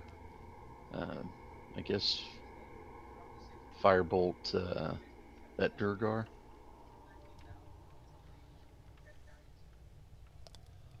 $23 for a strong 5. Got it. Durgar's turn. He pulls that lever. Oh, give Rose advantage. Okay. Durgar pulls that lever, and when he does, spikes spring out. Iron spikes spring from the floor and ceiling to form a barrier across these two doorways here, effectively blocking them. And Rose, you need to make a DC 12 Dex save, or you're also going to be impaled by some of those. That's not good. No. But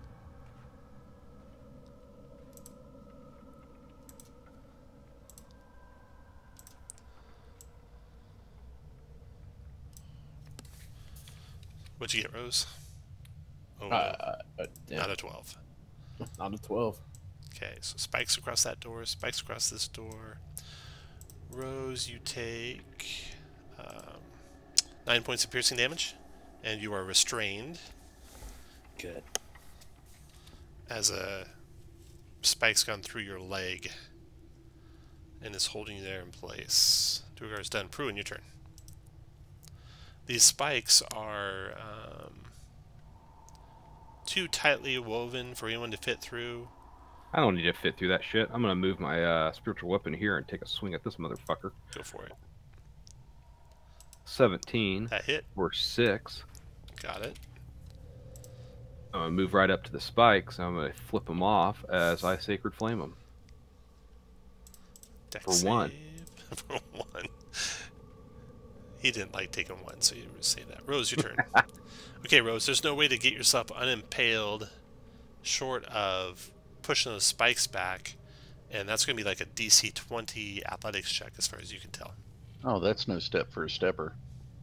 But that's my only. I mean, that's the only thing I can do. Pretty right? much So the I only might thing you as can well do try. unless you have ranged attacks, yeah.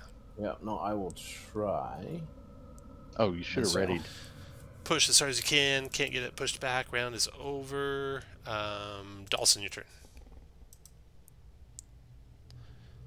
So you can see through the spikes, Dawson. That guy's just got 3/4 cover against all your attacks from the other side. Oh, that's no fun. But Maybe, we'll go that lever magic will missile. open these things. Oh, that's not going to be stopped by cover. For 3, 8. 6, 7, 8. 8 points damage to him. Okay. After Dyson, Mildar. So the door opens, Tony. And you see this room beyond. And you see inside that room there is a stone-carved bed and desk occupy the drab room. Atop the desk are several shards of dark crystal, as well as a crumpled-up piece of paper and a burlap sack draped over a glowing object that emits colored light that shifts from blue to green to red. That's the lantern. And Nildar's turn. Nildar, then Tony lets you have it with a war pick, but you dodge out of the way of that. Your turn, Tony.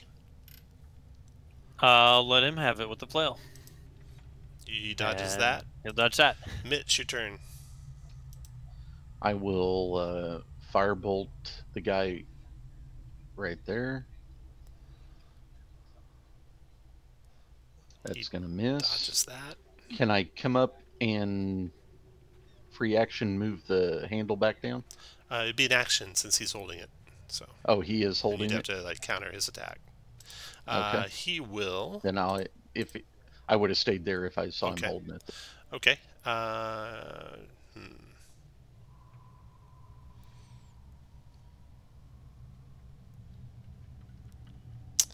He is going to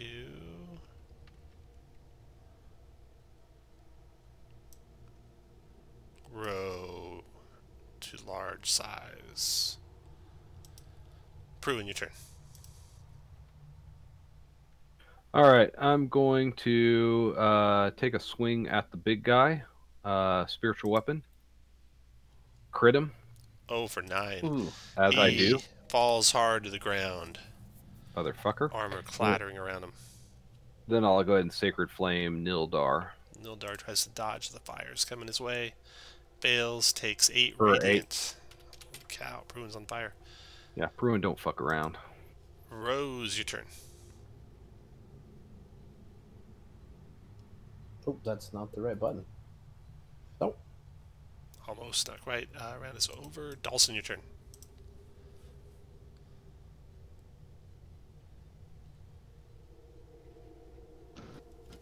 Yeah, we'll go with magic missile again. Or no, I can't even see anybody, can I? Can I see Let's see. Nildor? 1, 2. Yeah, you can see Nildar from there. All right. Take that then. Oh, wow. Hmm. 8, 9, 10, 11 points of magic missile damage streaks on to stab at Nildar. -10. There we go. Nildar, he cries out in Dwarven. Let's see if you guys... Nildar... I say I speak Dwarven. Yeah, of course you... Yeah, okay. He kind of puts his weapon up in the air as if he's not going to attack you anymore.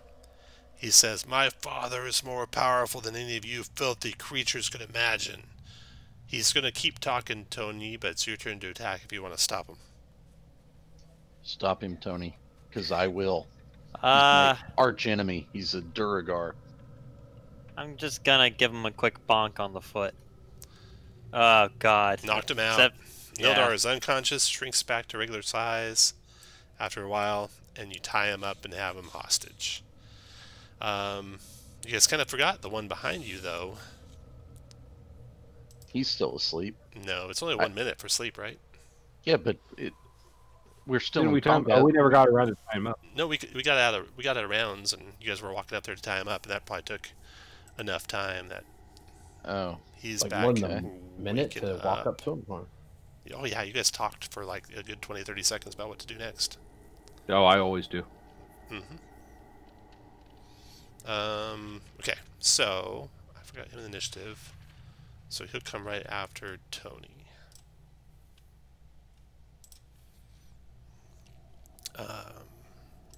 He will enlarge himself.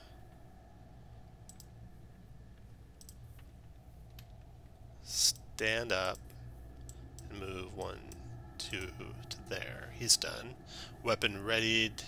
He's not really readied, but weapon at the hand. Tony then drops the guy, or did drop the guy. Mitch, you see that other one now.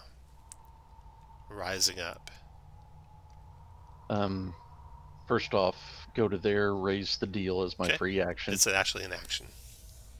You said since he was holding it was an action. Yeah, it was an action for raise it or lower Even it. if he's okay, then He, I he won't took an do action. that. He took an action to raise it too, just like you have to. 17 for 8 on the Duragar. Oh, with 3/4 cover, that misses. Yeah. Okay. And I will give. So you didn't raise the He thing? did not raise it. No. Right. I'll give Rose advantage on the Duragar. Okay. Well, I can't move. Pruin, your turn. I'm sure he'll come up to you.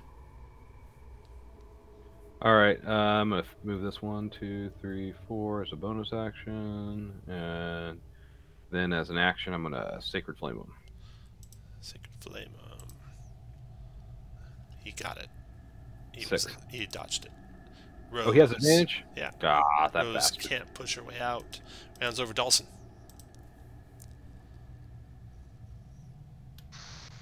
I'll shoot the last one. Firebolt. 19 for 10. That's Not a too big bad. hit. Big hit. Nildar's out of the fight. Tony, your turn. I will go over and lift the gates. Gates lifted. Duergar's turn.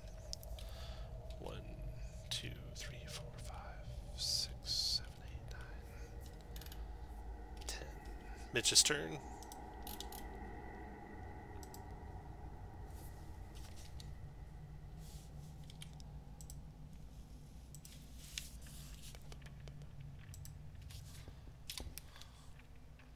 Your turn, Mitch. Open the gate, or it's open. Tony did it No. already. Yeah. He's tied up. Right? Oh, he's down there. Okay. I'll go 1, 2, 3, 4, 5. And I don't think I can see him. So, can I see him, Tom? I don't think so. Let's see. The ranged tool snapped corner is handy for that. Let's see how it looks. Yeah, So can. yeah, you can. and miss. After Mitch, Pruin. All right, I can move this to the. Wait, hold on. OD turn invisible. He ran down here. Oh, okay. Sorry, I was looking at something else. Sorry, apologies. So move that to 1, 2, 3, 4 there, and I'm gonna move. Whoops. God damn it, stupid thing.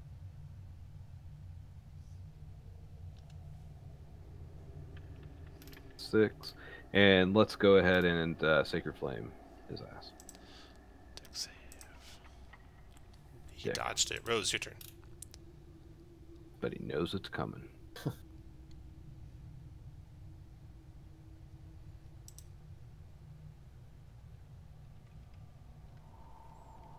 Shane, Rose's turn. Yeah, 1, 2. Corner.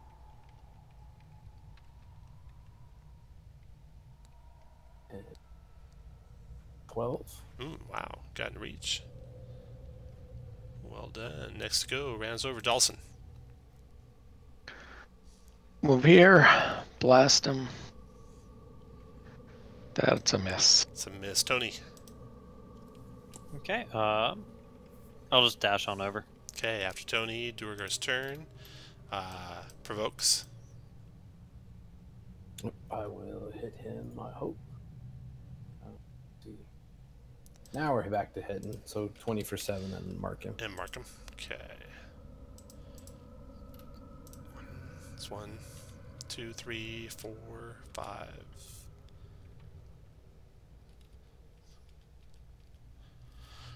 Opens door. It's actually 5, 6. Okay, so 5, 6, 7, 8, 9. And moves to there. He's done. Mitch, your turn. Double move to there. Done. Pruin, your turn. Oh, move this guy up to there. All right, if it's my turn, Mm-hmm. I will move 1, 2, 3, 5, and then I will move 1, 2, 3, 4, 5, 6. Whoops. I'll double move. After 1, you, 2, Rose. 4, 5, 6. I'll be like, I see you, motherfucker. Rose, your turn. Yeah. 1, 2, 3.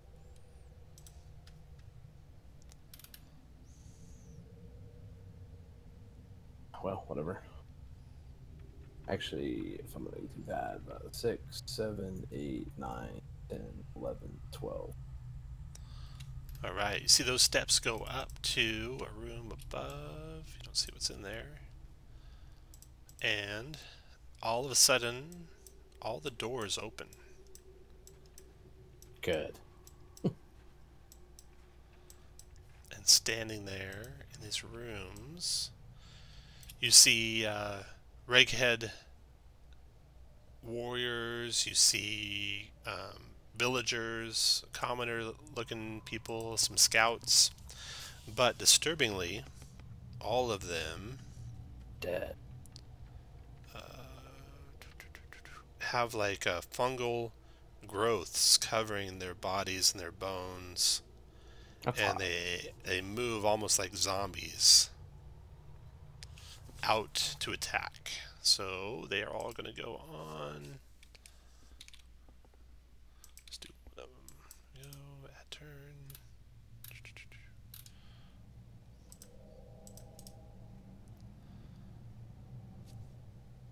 Huh.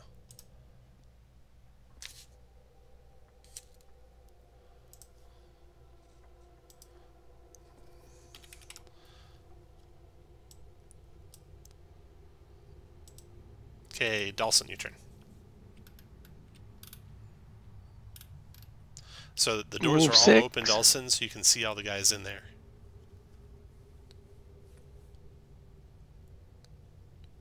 And 90 if I feet can away see from you. that,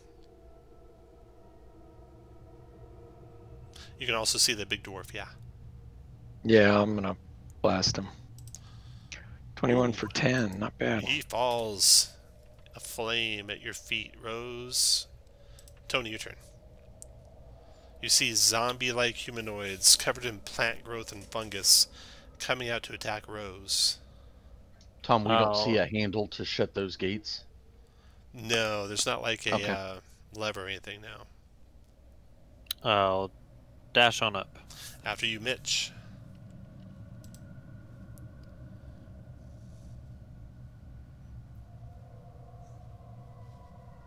Look at Tony, bravely coming to Rose's aid. Go to there, and I'll firebolt that one. Okay.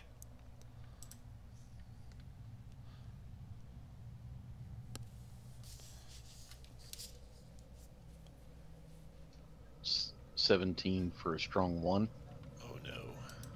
all at once. One Are these fire. Durgar warriors? No, No, these they're are like zombies. human tribesmen, human 10-towners, but they are all covered in fungal growths now. Interesting. Mitch is done. There you go. This one comes out and attacks Tony. Let's see here. Tony, 21 to hit you for 7 piercing. Oh, sure does. This one comes out to attack Tony. Missing. They don't have pack tactics, even though it says that. So This one comes to that your one I'll Rose. hit. I'll do that one for 16 and mark it. 16 for 6. Marked. It attacks you Not nice. with a spear. 19 for Fuck. 3 piercing. Yeah. This one comes here, attacks you with a spear. 19 for 3 piercing. Attacks That with will also hit. spear. 13 misses. Attacks with a spear. Misses. 1, Who's got fireball? 3, It's time. The druid should. goes The druid. Good thing the druid's here. Say Josh's last druid had fireball. That's true. They're done. Pruin, your turn. Last druid was fucking awesome. Shit, Rose, you're fucked. All right, I'm going to use my. Well, I can't remember if this is bonus action. Fall back to the door. Poor Rose. This was a terrible idea. Channel Divinity's no action. It Good. is. Depends on what it is. Depends on you. You got Okay, turning. no, I see what it says. Yeah, okay. Turning it is is a an full action. action. Yeah. Well, I'm not turning, but I'm going to use a full action to. But they look in. Maybe I'm not, because that's Remember, you're not a light cleric nobody anymore. else. Oh, that's right. I'm a druid, so I can't channel divinity. Yeah. Maybe No, you're- but I'm not going to channel divinity because nobody else is below half other than Rose, and Rose is less than 15 below half. So instead, what I'm going to do is cast Sacred Flame on this guy right here. Okay. The most northern one. Okay. Got him. For 7 7. radiant. Okay. And then I'm going to Healing Word Rose. Okay. And finish You your get move. 9 back. And then Rose, your 9? turn. That's sexy, thank you. You bet. You know what? This is not. When does Tonga goes there? Or Tonga? Yeah, Tonga, whatever. I'm gonna disengage and go 5. Tonga's a new one. 15, 20. I'm gonna disengage to here and get ready to hold this line with Tonga. Okay. After Rose runs over, Dawson. Oh shit! Actually, wait. Where's my Move up. the window? Oh fuck it. Oh, Fire better at than- one of the zombies. Looks like doesn't make much difference. Let's see. They actually are slightly faster than zombies, so that does miss. Ah, shame. Okay, after Dawson, Tony. I will also disengage and After plant myself Tony. there. Mitch. Okay, come down 1, attack that one. Okay. 20 for 9. Dropped it. And give Rose advantage on this one. After your turn, here they come. That one comes there to attack Rose. Go ahead, Rose. If you have a reaction. Yeah, I do have a reaction. Here And comes protection the attack. Okay, that's a 22 hit. for 10. 10 still there. Marked it. And attacking at disadvantage on a Rose. Crit Rose for 11 piercing. So did the shit. Well, good thing I got that heal. Yeah. Then this one comes to here and attacks Tony. Mm-hmm. That's a 18 for 6. And this one here attack Rose. That's miss. And then this one comes here and attack Tony. Miss. Then they start piling up behind you guys. Okay. Pruin, your turn.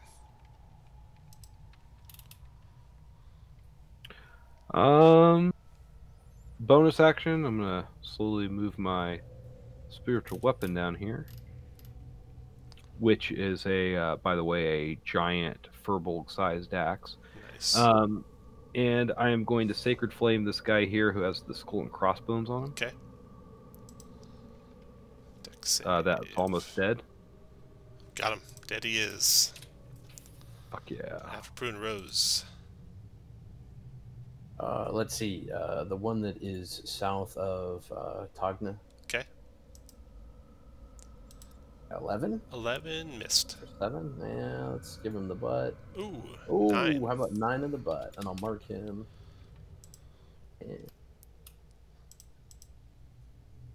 And then that's it around. Dawson, your turn. Okay, well, I see everybody's formed up in a little bit better path. 12 might hit the one south of Tony. It misses due to cover. Tony. Okay. Alright, I'm going to dump 15 points of lay on hands onto Rose. Nice, Mitch. Wow, you can touch me anytime, Tony. Okay, I will give Rose advantage on that one. Okay. Wait, okay. And I will attack this. Okay. 20 hit and killed it. Then the Warriors. And turns. I'm done. Okay. This one to the far right attacks Rose, two-handed. Misses. Then this one steps up to here, attacks Rose. You want to give it disadvantage, Tony? Yeah. Misses. Then this one steps up here, attacks Tony. 18, Tony, for 4. Still meets. And then this one I haven't taken off my Thames. That one misses. And that one just waiting. And Pruin, your turn.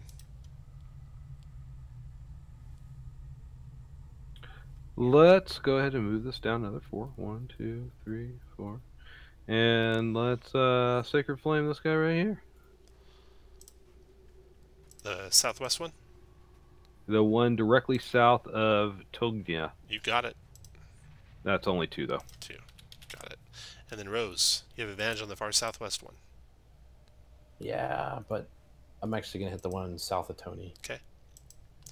16 for 12. 12 dropped it. Oh, and, well, then I'll go ahead and butt the one that I have advantage on. 14 hit for 7 dropped it. Him. And, you know, this feels like the right time. I'm going to action surge. Okay. Well, that only gives me 1 attack. No, I'm not. I'm done. Okay, that's it for that. Dawson, your turn. Okay, we'll go for the one south of Rose. 14's your hit number. That's a hit for 1 damage. That is not a pretty hit. Tony, your turn. I'm just gonna dodge. Dodging, then Mitch, your turn. Okay, we'll do that one. 14 is what you need. 20's a good 20 for 7. Give Mitch advantage, or Rose advantage on this one. Okay, Warriors' turn. 2 on Rose, 1 on Tony. Rose, miss, Tony, miss. Bruin, your turn. Holy cow, your spiritual weapon gets an attack. Ooh yeah, motherfuckers. Surprised it hasn't been Let's get missed. all the way down. Attack the one that's injured. Okay. 14 for 4. Dropped it. And then I'm going to Sacred Flame the one right there. Deck save. Made it. Made Then it. Rose. Advantage on the one south of you. Yep. Right in the face. 19 hit for 19 7. for Still up. 7. I'll go ahead and mark it, and then I'll hit the one south. 8 8, missed. After your round. Dawson.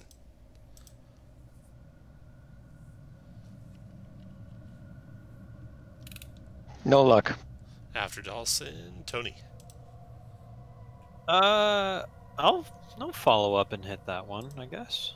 You can do it. Nice. 16 Dropped it. for 7. And then Mitch. Can you get the last one before its attack? Well, of course I can. You need crit to drop it. Close. Ooh, almost. And I give Rose advantage on it. Its last attack. Disadvantage, Tony? Of course. That's it. You finish the last one off. Can we take samples of those? Yeah, definitely.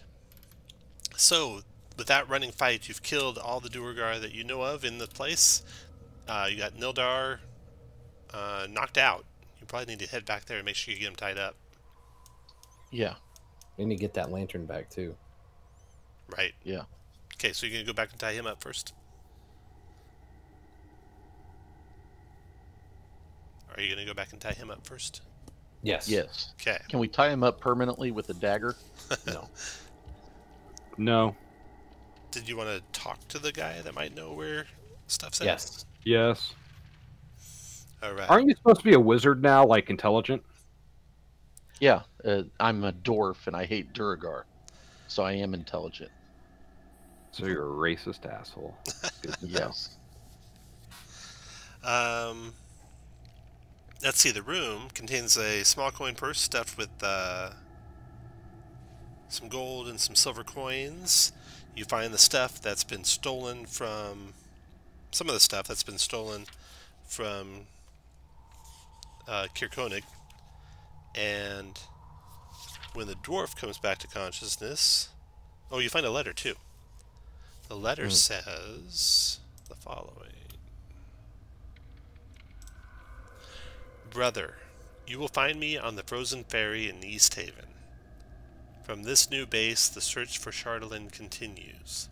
Long may our father reign over this dark land, Dearth. Then, when you get Nildar back to consciousness, he says, My father is more powerful than any of you filthy creatures could imagine. You don't understand the glory of it, the power found in the ice. None of you do. But you will learn soon enough when my father unleashes his terror upon 10 towns. Your doom soars on dragon's wings. And as he's saying, you don't understand the glory of it, the power found in the ice, you find yourself, Rose, kind of unconsciously grasping that amulet. And I need you to...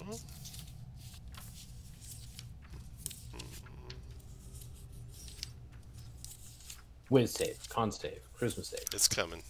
Hold on. I need you to make a charisma saving throw. Ooh, charisma. It's all the saves. This is what I'm good at. Yes.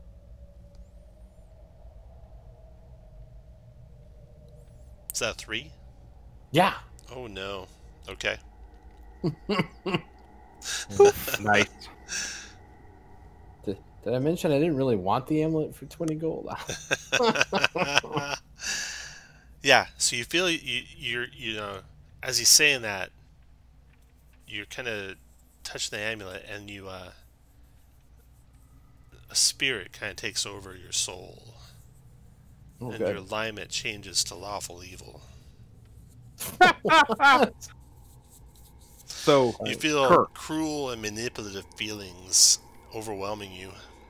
It will take a remove curse or similar to get you playable again. Lesser restoration? I think it takes a greater, but let's double check here. I'm sure it does. I was joking. I know it does. The alignment change can be undone by any magic that ends a curse. I don't think lesser restoration does a curse, but let me click on it and see. Well, if we level after this, you can do it, right? It's a second level spell. No. Remove It's not. Curse is a 3rd level spell. Oh, yeah, you're fucked. Good. Can good we luck, find Shane. someone to? Can we find someone to cast it? If you go back to Bryn Shander, you can go to the Temple of the Morning Lord. And Alright. back there, I think there was someone who can. Maybe he could also cure my red slot egg. I don't know. Yeah, I don't know. we should That's possible ask or him and not. find out. It's 90 gold to have that done, Oh. which we can take out of the party loot. And Your do other I know option. what caused it? Oh, Um, my other option. well, those of you who have knowledge of Chardalyn, you can let him know what kind of dangers it poses. Let Rose know what kind of dangers it poses. So this was a Shardlin something he There's picked a up. That, black crystal amulet in the shape of a sword. That's what all the diabolical guys were carrying. And you guys sold them all, but Rose kept one of them. Good. oh, nice. Um, And he finally like this. Is that what did this whole brother? You'll find me on the frozen ferry in East Haven. no, that's a letter in the room. Okay, that that's Bilbar was in. okay. Yeah. That's what I thought. Yeah. That's what I thought. But then I thought maybe I misunderstood. I'm looking for the content catalog. Okay, so the Chardalyn amulets, pair whose alignment is changed to lawful evil, is removed from play until their alignment is restored by removing the curse. Or you could remove a permanent magic item and reduce your magic item limit until you go up a level. Until you go to tier 2. But you might want to wait and see if there are any magic items this adventure before you do that, or next adventure even. So you might want to do remove curse. It'll be your choice. Either Let's remove do the curse. remove curse. Okay. That's Okay, so you're going to have to take him back to get remove curse. But we can finish out your encounters here. The evil's seeping into you. It's not quite in yet. It's deep. It'll be I've in been by the feeling I've been feeling kind of naughty ever since I whacked that fucking Yeti baby. Yep. Okay, That's really when you turned lawful evil. I know. so you guys can take a short rest now. Before Fuck you, AL. I just want to be lawful evil. Is anybody below half? Uh, I don't think so. Nope. no. Well, then I don't get anything for my short rest. That's not true. You get 5 tempies. I already had them, Okay. so I reiterate. So you want to go up the stairs, or the other wing up the stairs? There's stairs over here, and there's stairs over here. Let's do this one first. Okay. So those Since lead you we're up to down this room here, which has 4 doors in it. And looks like the following.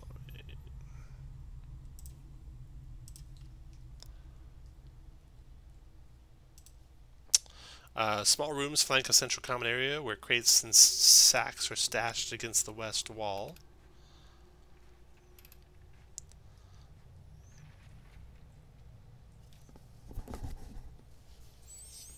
You want to search the area, open a door.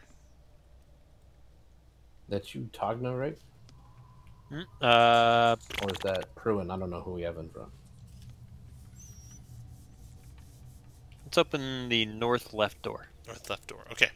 You hear some snoring before you open it. Quietly you open it. And sleeping through all the hubbub of the fighting around the corner and down the hall is a Duergar. Snoring rather loudly. My sweet prince. I'll close the door. Okay. There's snoring through the other doorway. Another Duergar sleeping, snoring rather loudly. Okay. Are these other doors snoring? Nothing on the southeast one. It's an empty room. And nothing on the southwest one. Put you guys where you want to be when you open that southwest door.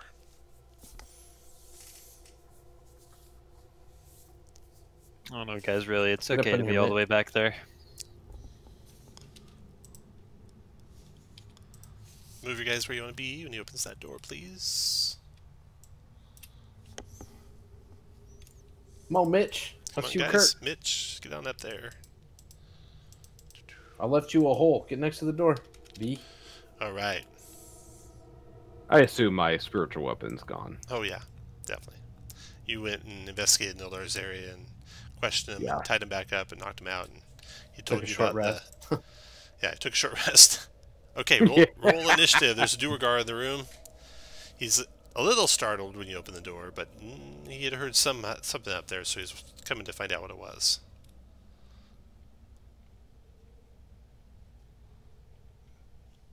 Initiative, Mitch. Shit, hang on. It's You have to forgive him. It's his first time. Mitch, you're first. The door is open. A Duergar stands opposite you.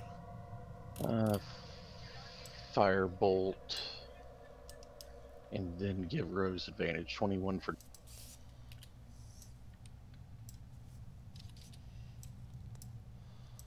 21 connects for 9 points of fire damage to the Duergar.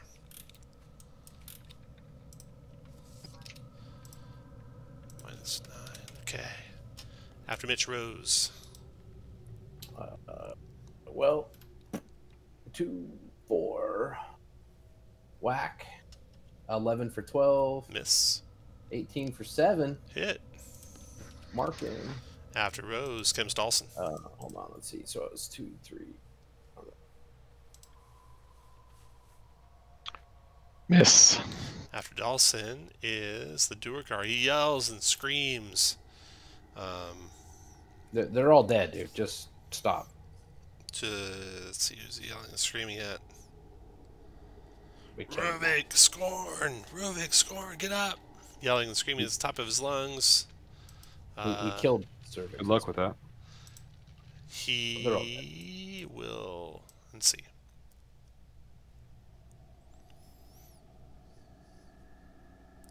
He'll step forward to attack the dwarf. I'll whack him. Fuck. You have advantage. I already used it. Oh, you used it. Disadvantage, Tony.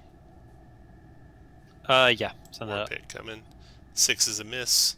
Tony, your turn. I'll bonk him very quietly on the feet. 9's a miss. Pruin, your turn.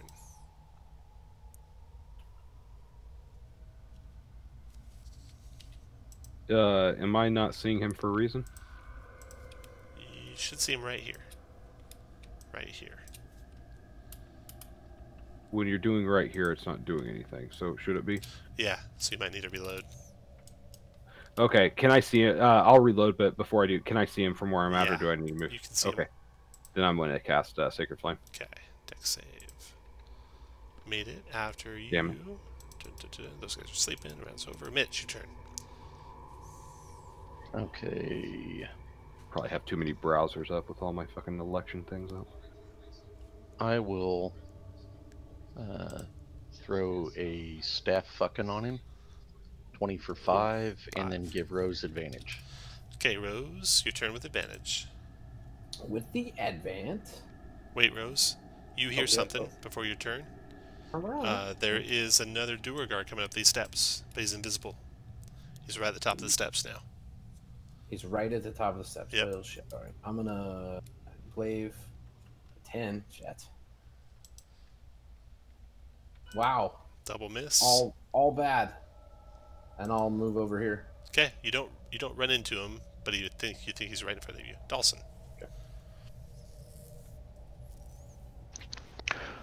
Fairy Fire would be looking pretty good now, but I don't have it. So, Druid. Firebolt to the south. Druid, Fairy Fire. 15's a miss. Duergar's turn. He attacks Mitch. Disadvantage? Yep. Disadvantage is a miss. And then Tony, your turn. Toe tap. 19 for 10. Tony knocks him out. Just go back Move to where you sleep, want. buddy. Move where you want, Tony. Duergar invisible. Attacks Rose with a war pick. 22 Rose for 7 piercing. We're gonna take that. Pruin, your turn. You Is want to he- Sacred Flame him? Or can you see again? I can see now, and yes, I am going to Sacred Flame that asshole. Okay, dex save. Failed it. Damage is... Boom. 5. 5 radiant after your turn. Those guys may or may not be waking up. Round's over. At the start of the top of the round, those doors to the north open up, and you see 2 Duergar there. Then, after Mitch, your turn.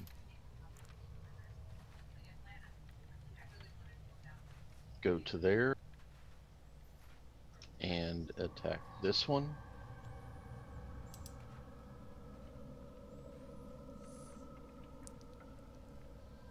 That's gonna miss. Give Rose advantage on that. Rose, go ahead. All right, with advantage. Let's do that. Let's do that. That's a hit and a hit. 21 for 6. I'll mark him. And marked. You know, I'm gonna. Fuck it. I'll go ahead and action search here. Okay. Hit him one more round. Tried to hit him one more time. That didn't work out for me. Now after Rose, Dawson. Okay, take that. That's 19 for 5. That's a hit. After Dawson, Tony. I'm just ready if one of them approaches. Ready, do No. I'll walk up and bonk him back to sleep. Okay. No, I won't. Duergar misses Rose also, and then Pruin's turn.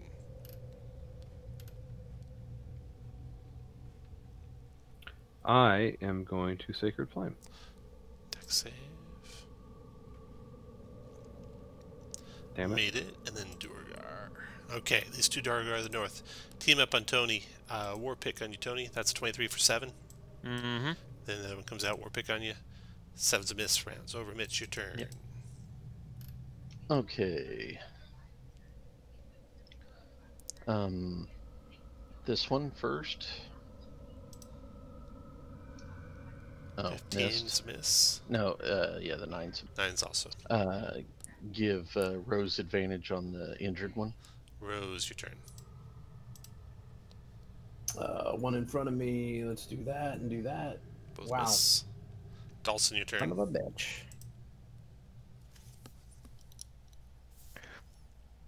I'll bless the injured one.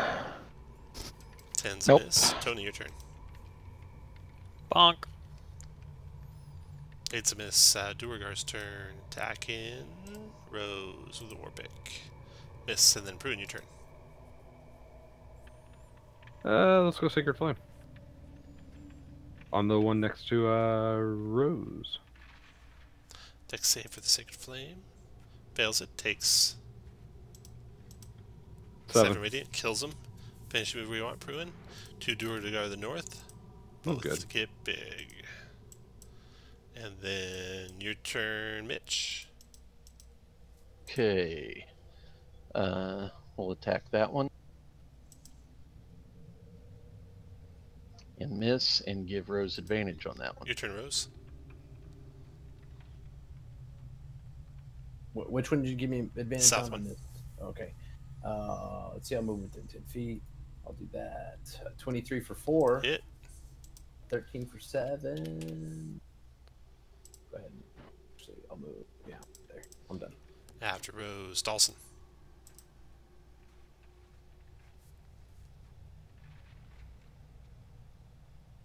All right. Another shot on the one remaining, I guess.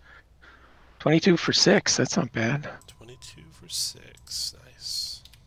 Okay, after Dawson, Tony. I'll dodge. Tony's dodging. Now comes Pruin.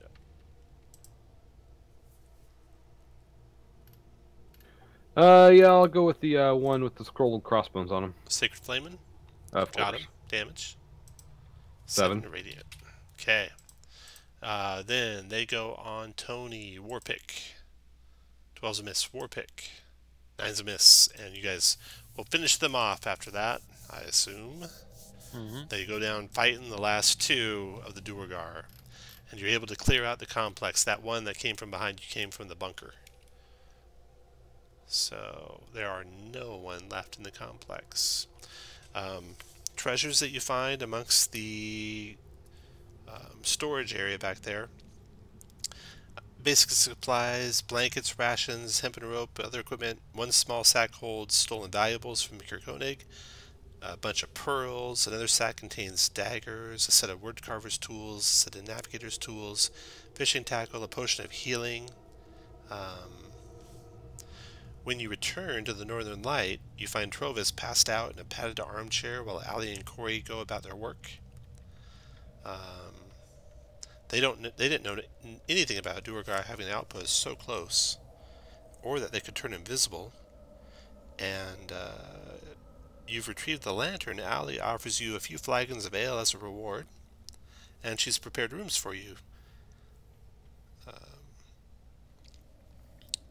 So you will have a free room and board here at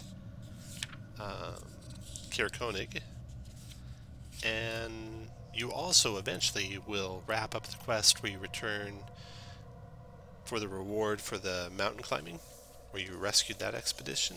And let me see what that's got. And then you will have enough experience to go up a level if you want. To 4th level. Mountain climbing.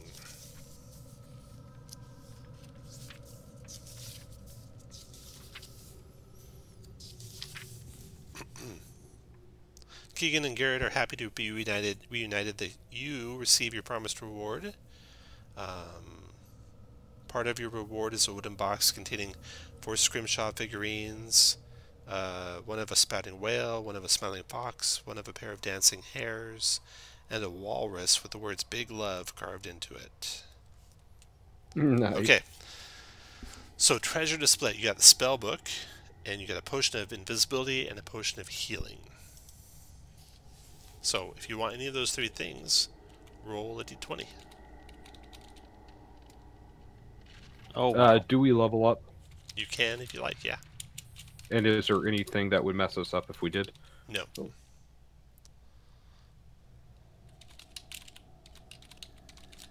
Okay, so the Then highest. level up I shall. Tony, you want a potion of invisibility, potion of healing, or spellbook? I'll take the invisibility. Invisibility to Tony, okay.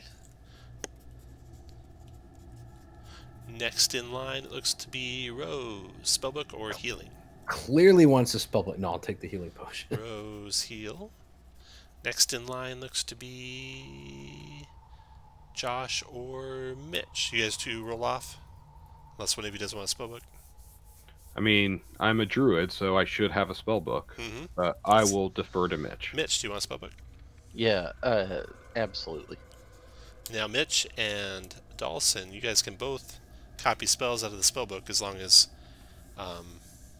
you both take the downtime days necessary to do it. So figure out how much downtime days you each want to spend, and then total that up, and you spend the total. Because you have to both be there for access to the spellbook, I think. That's how it works. And then it's 50 gold pieces a page, or some such, right? Yes, it's really hard Per to do spell it level. right now. Yeah, you might hold on to that spellbook for a little bit Yep. before you spend too much on it. Unless it's your jam, like if you're an evocation or whatever, it's half cost. And then,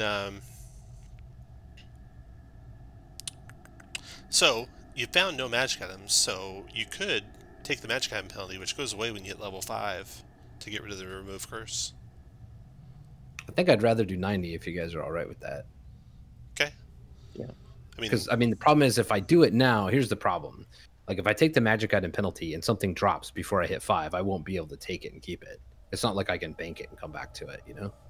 But we only play one adventure without being level 5. and the adventure that you level up to 5, you can take the item. Because isn't that right? Maybe I'm wrong. I don't think so, because I wouldn't be 5 at the end of the adventure. But going to 5, you open up all your slots. Yeah. Yeah. But I if we think get the adventure that something you're next 4th level, level I'll get it. that you play, you can take 3 items from it if 3 items drop, because you get the 5th level items. Oh, okay. Well, if I that's think- how we want to do it, then I guess it makes no difference to do that. Like, Well, I'll look it up, and if you look Okay. it up and we figure it out that that's right, then we'll do it that way. If we figure it's wrong, then we'll adjust it to be the 90 gold beforehand. all right, that works for me. Okay.